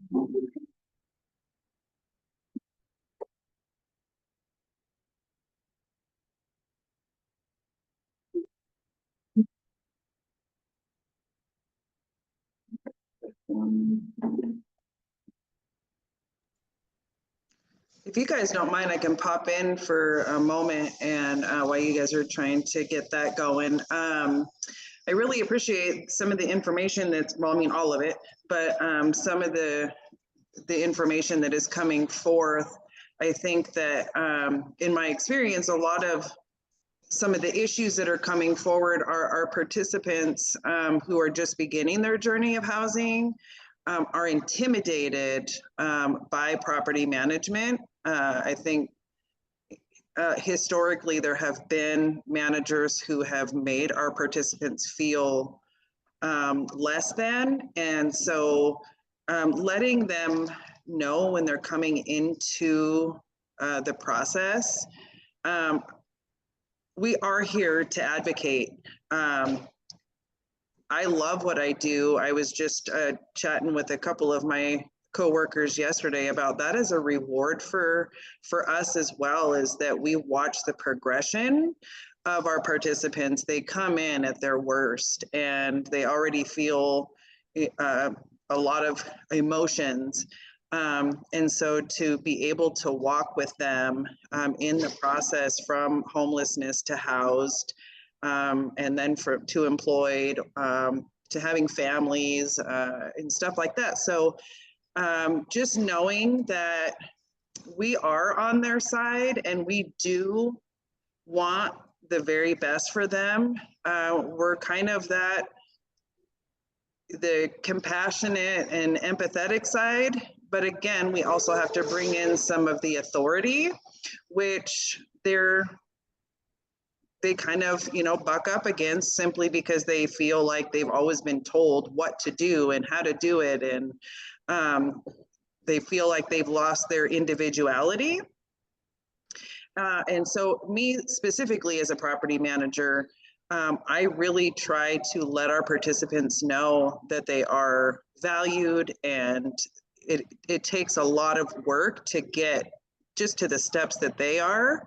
And so encouraging them to, be transparent with us and to talk with us at a comfort level that they are comfortable with. I want to know more about our people. I want them to know that I am a safe place to come and say, hey, I can't pay my rent on time. Can I come and, talk to you about it? I want to be that available space for them, that when case management may not be available at that moment, I try to make myself available where they can comfortably come in and discuss with me what's going on. We're here to work with them. We're not here to throw mistakes in their face and make them feel like failures or anything like that. Like, we really want their success as well. Like, that's important for me. And I know a lot of other property managers and companies out there. So encourage your participants when they're coming in, if they do have anxiety about meeting property management, that we really are here to help, and that we would really, really like to encourage them along their journey. it's very important that they are successful. And if they're not successful, we're here to help too. Our goal is not to, you know, slap them on the wrist and kick them out. We want transparency so we know how to help in our lane, how we can give them what they need from a property standpoint. And then allows us to work with them and their case management to really give them a sense of a safe place. And that's important to a lot of our folks. They have a lot of trauma coming in. And so to add more trauma, it's not the real world. And we want them to know that we are here, we do care, and we'll love them through it. It's important. I've seen so many of our folks who just felt like everybody slammed doors in their face that I will never be that property manager. And I know that I work with a lot of other managers out there who feel the same. Our goal is our folks. Without our folks, we wouldn't have apartments and stuff. So it is very important that they know we're here as advocates as well. We're just on a different scale. We can't talk about medical stuff unless they release us, and realistically, it just helps us build a bridge. We're able to have a bridge for all of the moments in their life, if it's case management, if it's housing, that we're a wraparound service. But we also do hold you accountable, and we need accountability. I'm an adult and I may not be going through some of the horrible things that our participants go through, but I still have to be held accountable. And so again, I just encourage, when you're getting your folks ready for the transition into housed, knowing we're going to be accountable, but they're also an advocate for you as well.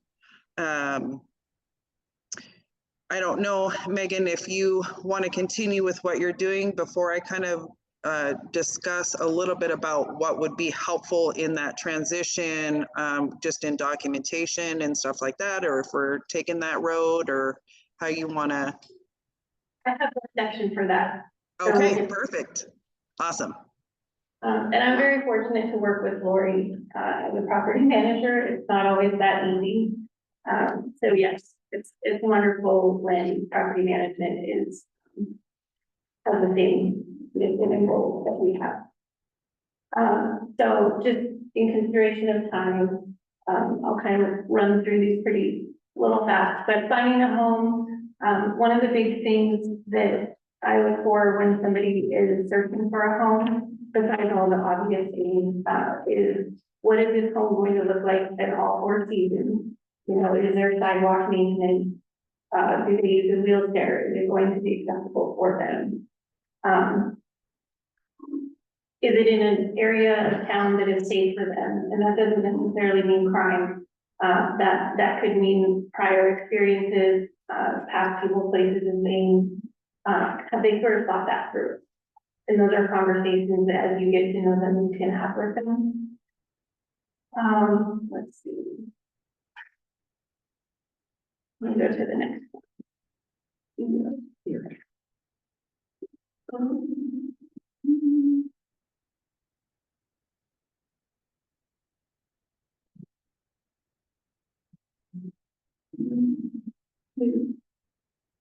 It's okay.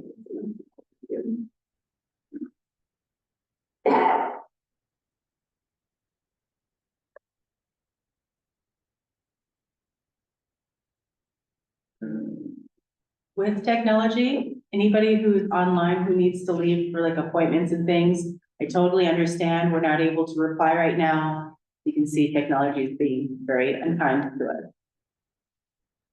But thank you for showing up. I do appreciate it. Before we get, so I'll just keep going and then hopefully we get to the slides. Think of what I have. So one of the big barriers that obviously you'll encounter a lot is if they have prior eviction. And, if they do have prior evictions, see if you can work with a property that's a little bit more forgiving and understanding of those things. So PSH is naturally going to be more forgiving. Do they qualify for PSH? If so, get them on the wait list, which I think is closed right now. And reach out to properties that say, hey, do you work with low income people in Section 8 a lot? Like, are you familiar with this? Can we have a sit down and talk with you?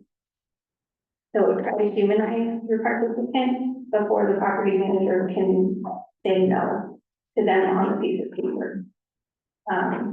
Do that warm intro, that warm handoff, explain your role, because sometimes it goes a long way with the property manager. If a tenant had prior behaviors or eviction, if they know that you are going to remain as their case manager, even after their house, that can kind of be the thing that makes a difference sometimes. And if they have a voucher, it is an expectation of FHA that once they're housed, you continue to provide them with case management. So right now, I don't think they're formally tracking that, but that is built into the expectation when you are working with somebody who has a voucher. And if they do have eviction, familiarize yourself with the whole context of what that eviction was. So, you know, maybe the tenant received a notice because they were 6 days behind in rent, and it says, "Can you vacate?" and it's very alarming. And they chose to abandon their housing because they didn't understand that notice, within that notice, they have like room and choices to remedy the problem. Is that really something that, you know, was so terrible that somebody's not going to give them a second chance? That's very different than if they were like conducting, you know, drug trafficking. So get ahead of evictions, write letters, again, go with the client to meet the property manager, explain the circumstances, and have them do their own advocating, but you're there as a resource.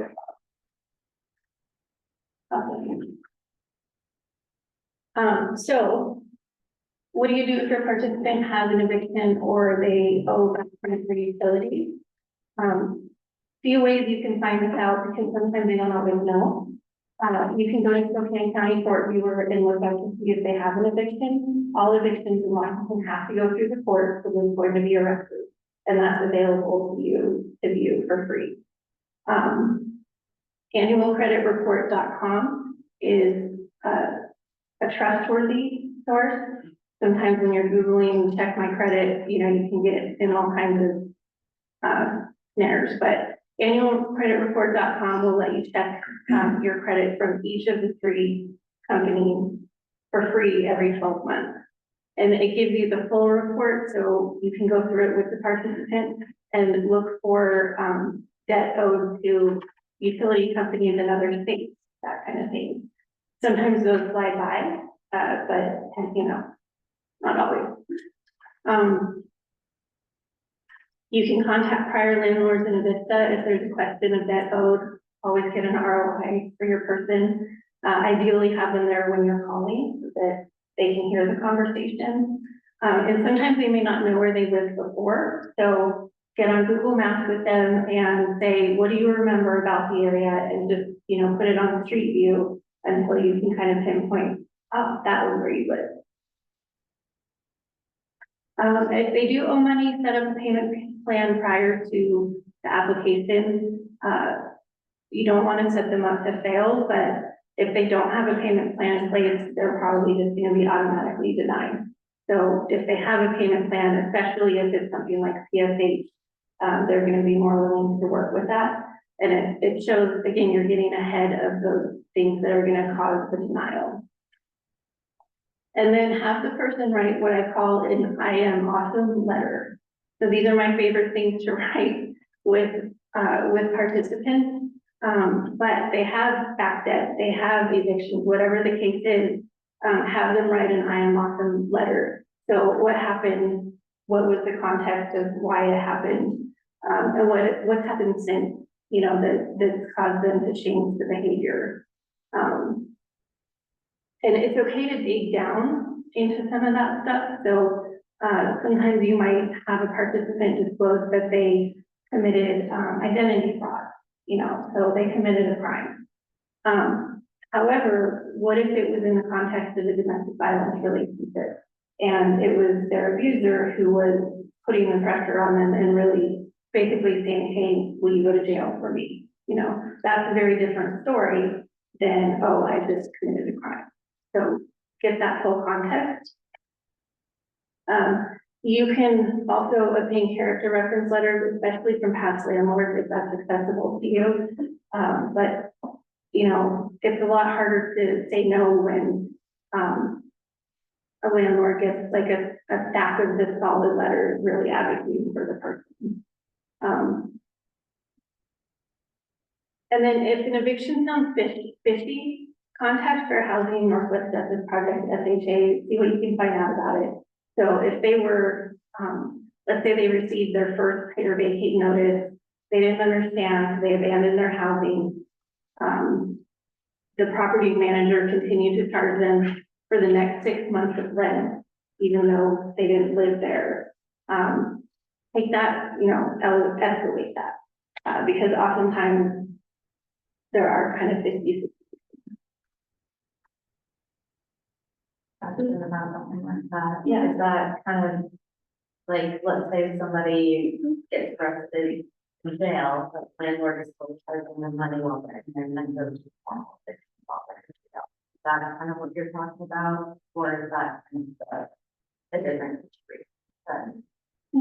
More like, if they just abandon their housing and the landlord has reason to know that, abandonment isn't bound by like a specific timeline. It's more what evidence is there to show that that person is no longer living there, which could be a matter of days, could be a matter of months, depends. But then they continue to charge that person rent, even though that person's not living there. And now this person has been handed a huge debt of rent. I've seen that happen several times. Because seeing some people, so you listed as abandoned apartment versus somebody else getting an eviction similar. Lori, do you have any insight, or Angel?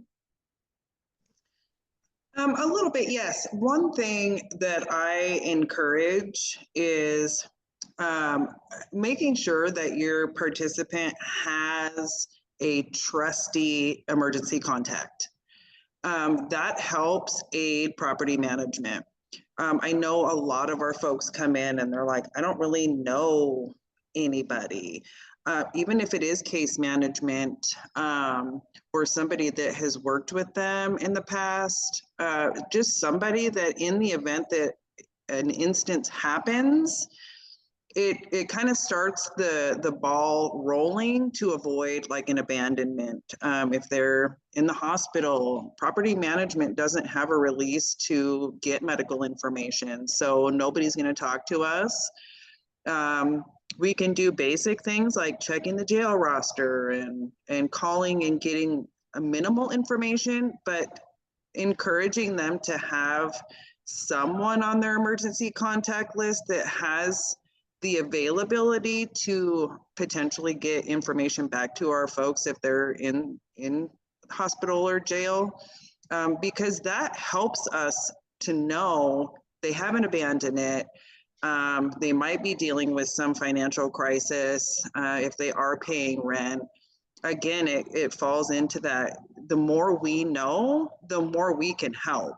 If we're not in the loop and we don't know what's going on, then we're kind of left to what the lease says, what the laws allow, to follow what we have to do as well at the property level. So, and maybe part of the problem is that property managers aren't making our participants feel safe, or maybe case managers would have a better conversation with property management that says, hey, our participants are really struggling to communicate because the property manager is very rude. There's always somebody that you guys can go and talk to that's higher up. So if you're struggling just in communication, really getting somebody to contact us and let us know what's going on will also help minimize that eviction process, whether it's rent or illness or whatever.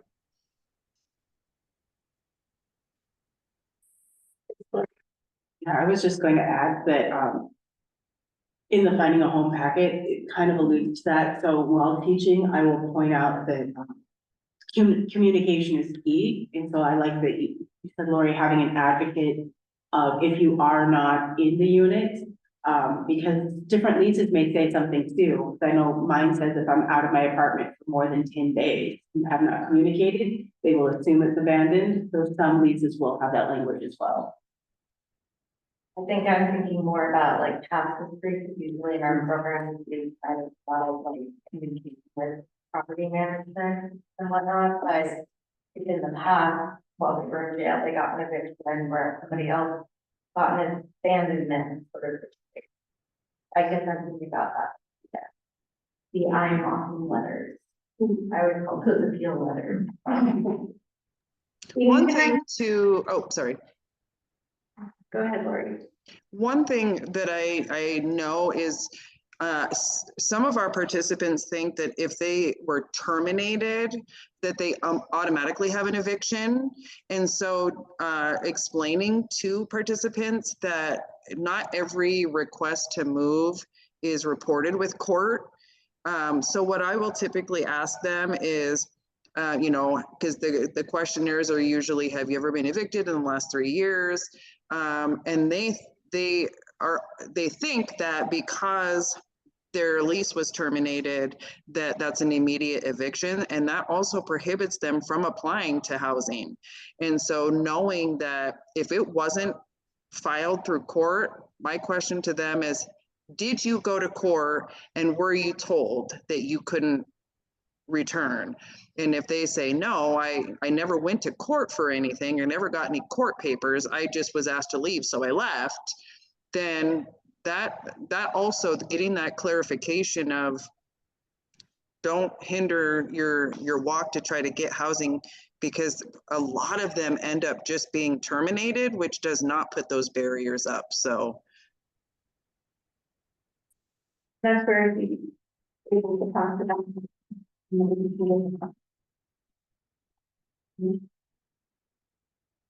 Going back to employment, and informed care, if you can have the participant with you there on a conversation, that's on the that. From speakers. What to look for in a trauma-informed landlord, of course, we don't always get to choose if you can work with Lori, that's great. But make sure they're accepting Section 8 as a form of income and know, you know, the laws around whether or not that they can turn that down. Does the landlord honor the option of paying certain upfront fees in an installment instead of all at once? So this is a newer change. And it's made a huge difference in us getting people housed. Just know that some of those fees, if they are paid installments, may not be refundable the way it would be if they paid it upfront. So again, ask them clarifying questions all the way through so that the participant understands. Does the landlord understand VAWA? Hopefully they do. And explain with the participant, especially if they have a history of DV and it's impacted their housing, that if the DV is not reported, the landlord can treat police calls like criminal activity and evict. So whether the landlord is the safe person for the participant to go to, or you're the safe person, make sure they know that they can go somewhere and say, this happened, what are my next steps, so that their housing is protected. Rent bidding has gone away, so landlords can't pressure renters to pay more than advertised rent as of this year. And then Angel talked about some of the changes to the eviction process, with now you can attend remotely for court. Advocacy during application and lease up. This is my favorite part.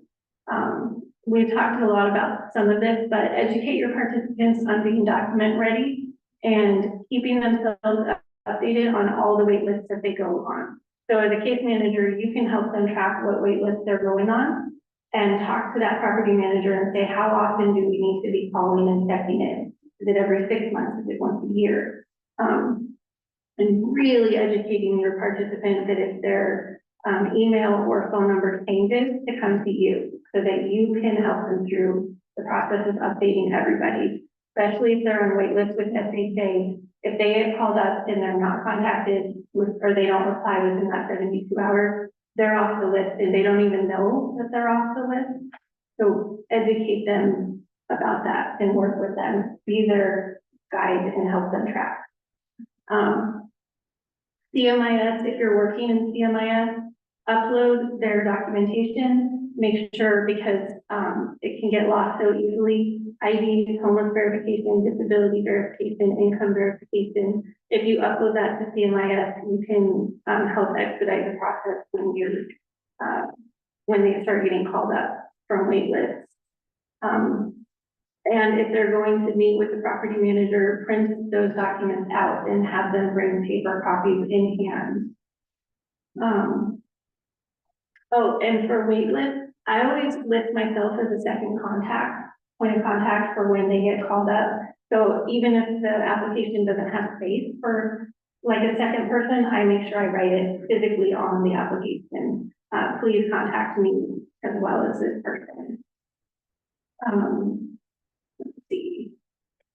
SHA has made a new change where if you're housing somebody in a project-based voucher unit, to expedite the process a little bit, SHA can now inspect the unit prior to the tenant being identified.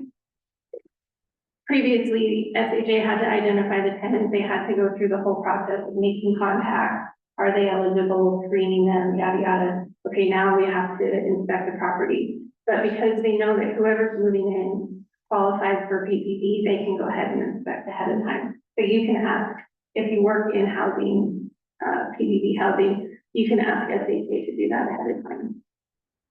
And then whenever possible, go to appointments with your person. Lori, did you want to touch on this one? Documents. There we go. Like I couldn't get it to unmute. Yes, and one thing too is birth certificates.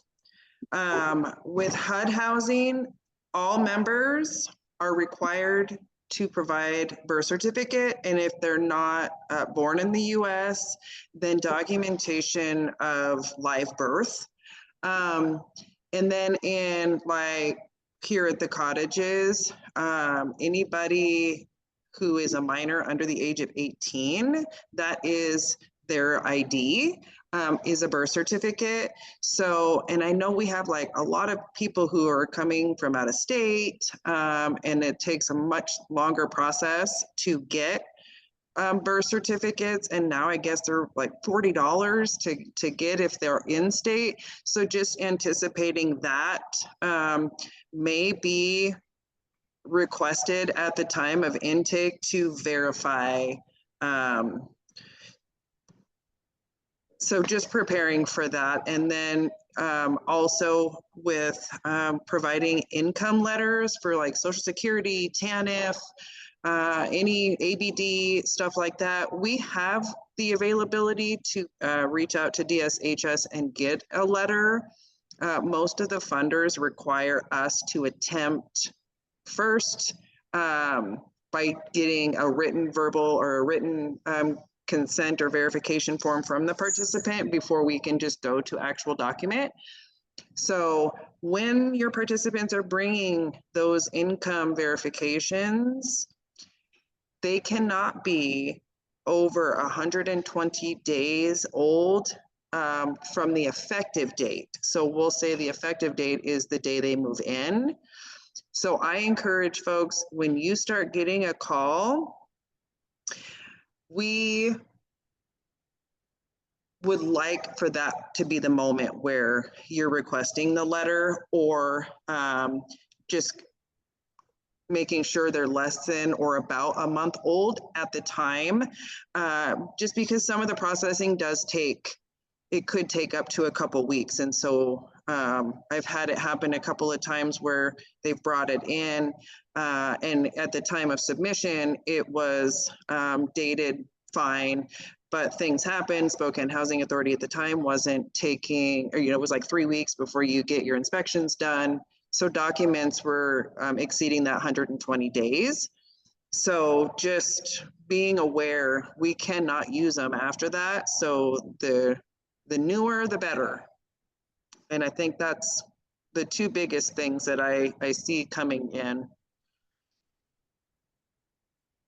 Question from the chat, real quick, is a benefit letter from Social Security with the birth date affixed proof of birth for housing?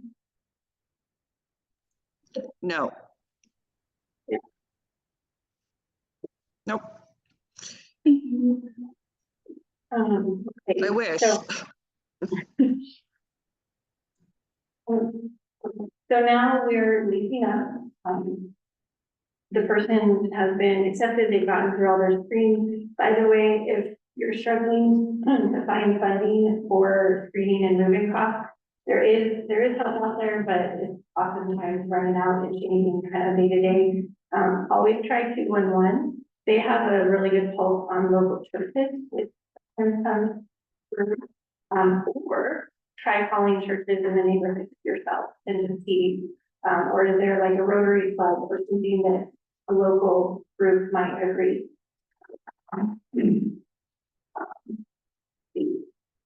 So once the person has signed the lease, I sit down with them, we come back, we have a meeting, and we go over the lease together and we break it down.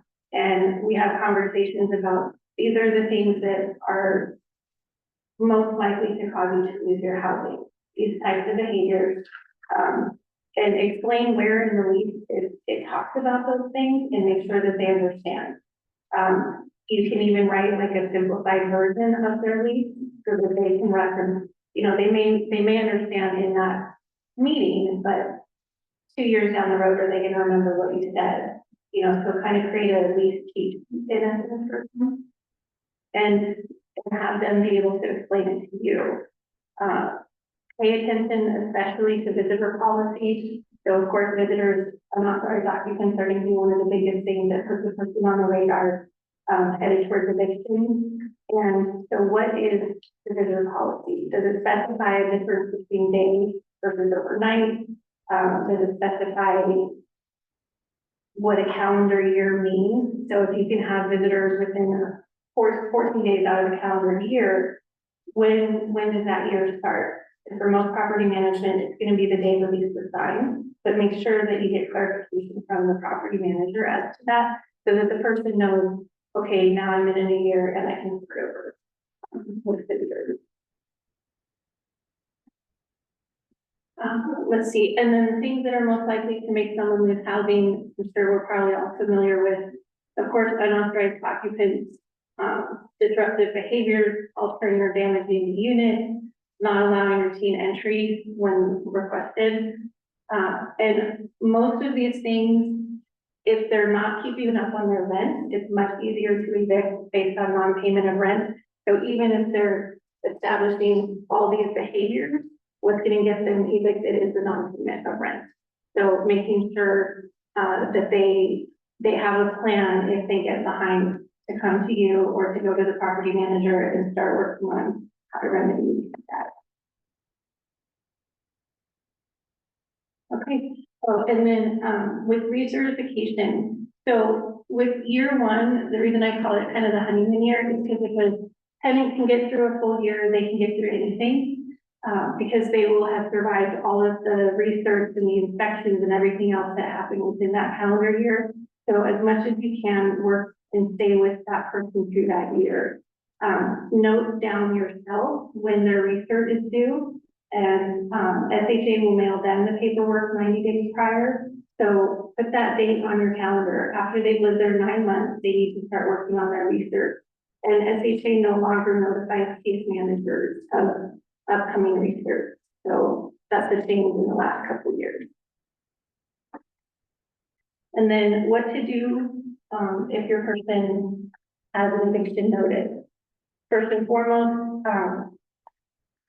they should not abandon their housing.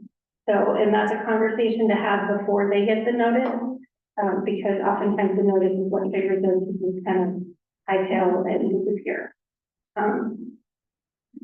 So let them know, hey, if you receive a notice, bring it to me or bring it to property management where the three of us can sit down and talk about it. Make sure the notice is legit. So I've seen in the past, I've seen staff sort of getting up on a tenant and each other's side of some stories and how it happened. And the tenant has a totally different story. Well, there's camera evidence, you know. So it's for sort of the full context. And did they even identify the right tenant? So I've seen notices get written, because the manager assumed based on something somebody told them that it was your person, and in fact, it was somebody totally different. So really ask a lot of questions and make sure that you understand the notice, that the person understands, and that it's legit. And then know the eviction process. So the notice will probably explain it, and if it doesn't, make sure that you ask the property manager and that the tenant hears the answer. This is your first notice. After 4 notices, we will send your file to the attorney for eviction, that kind of thing. And then ask with the tenant there, like, how do we remedy this? So that they can hear the property manager's answer.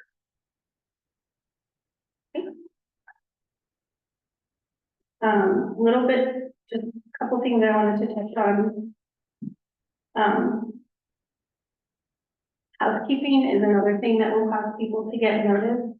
So we're not asking tenants to have like Better Homes and Gardens units, but they do need to be safe and they need to be accessible. And so having conversations with them, like, can you get out of your unit if there's a fire? Have you blocked your windows with furniture? Those are things that they're going to get dinged for. Do they have a 3-foot egress, you know, to all doors and windows?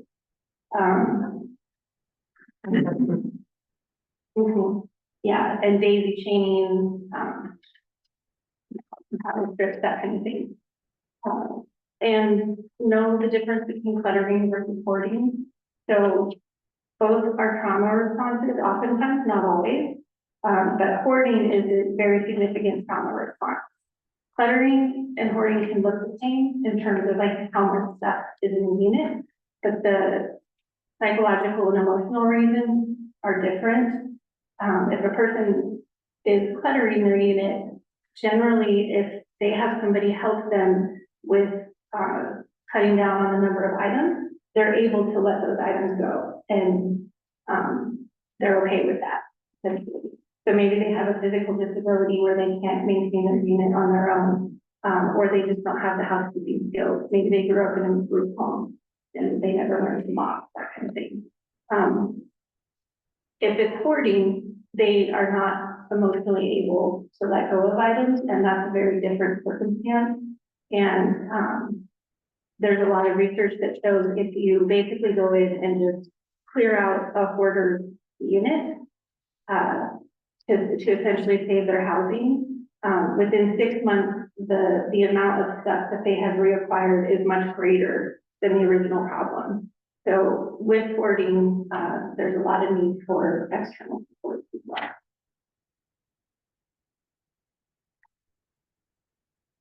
And then know the rules, especially the subsidized housing around substance use disorder. So this is a really big one that we see a lot of. It is not illegal to have a substance use disorder. It is not illegal to use substances. Well, I'm not going to say that.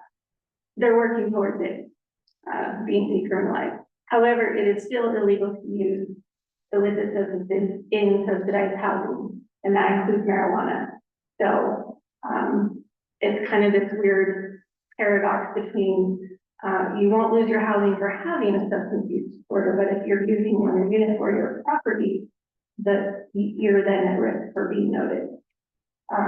So make sure that you're having open dialogue with your participants, and if it's safe for them to be transparent with property management, having that conversation as well. Yeah. I have a question Yeah. about So what happens if the client is using outside of their unit, but they are storing like paraphernalia inside of their unit? Does that make a difference or not? I think it depends on the property manager.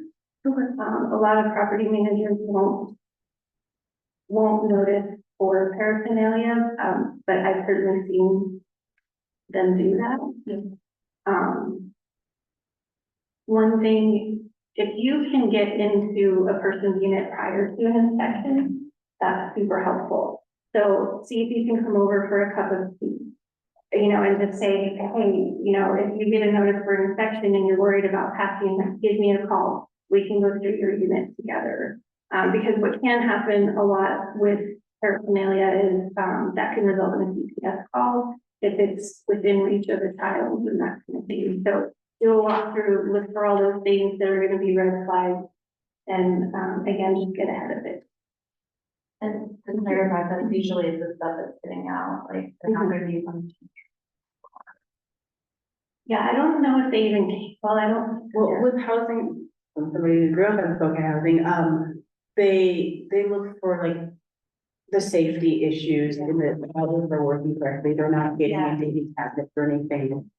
They might check like in a kitchen or something to make sure that the cabinets are functional, but like dresser drawers and things.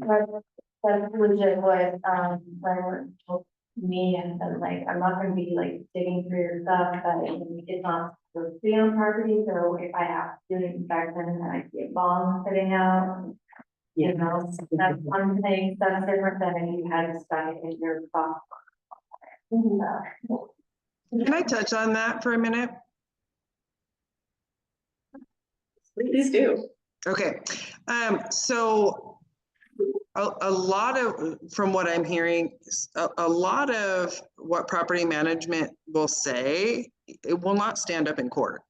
And what I know is if it went to a point where, oh, it's paraphernalia, we're kicking you out because that breaks the crime-free housing rules, we'll say. So let's say it gets to a judge.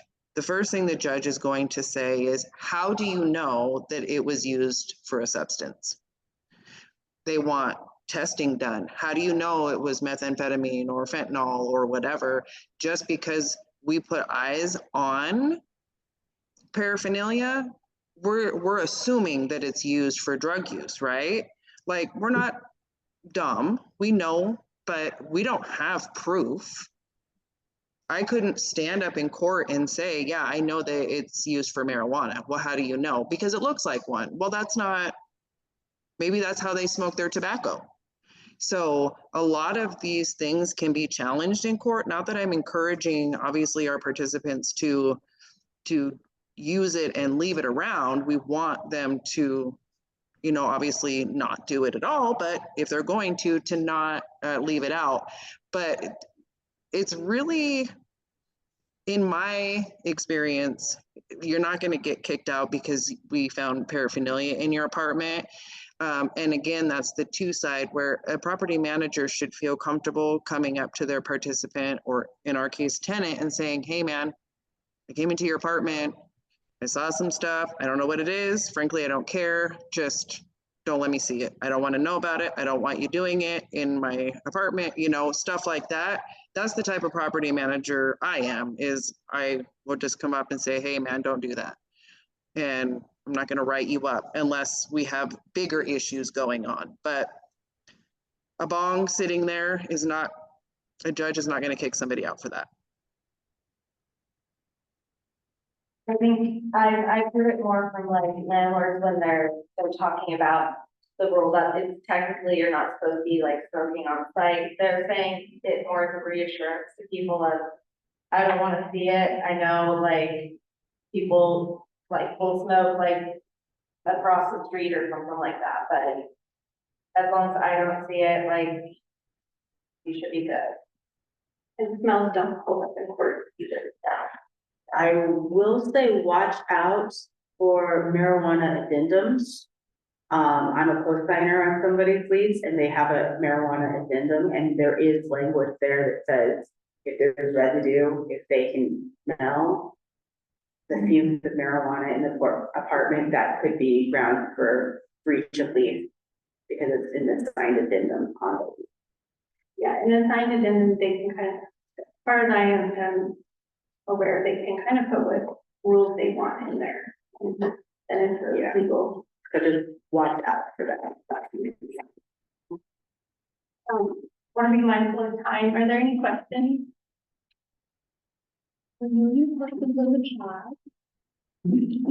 Firearms are another thing that's not allowed in subsidized housing, however, you can get reasonable about it.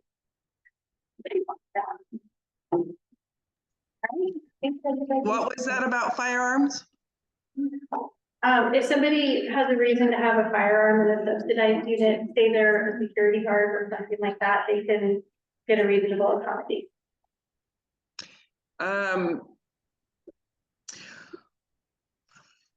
Well, I'm on the fence with that one because actually the Second Amendment tells them that they're right to bear arms. Most cases, they have to disclose it to property management that they have a firearm. Obviously, if they're a felon or what, we're not the police, we're not the law.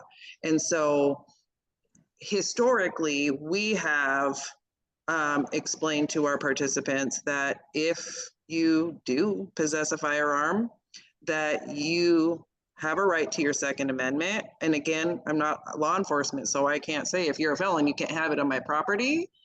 But we do require our participants to tell us so that if we're in an inspection and we do find a firearm, we know those units that have it. Also, if there is altercations on site and we have to contact police, we're able to say yes or no, to our knowledge, A, B, or C. So I would be I would ask those questions when you're doing a move-in or your intake is what is your firearm policy? Because it's not all properties that say, nope, just if you're in low-income housing or project-based, you can't have a weapon because you can't prohibit somebody their Second Amendment right. So ask questions about that if you have participants that are interested in that.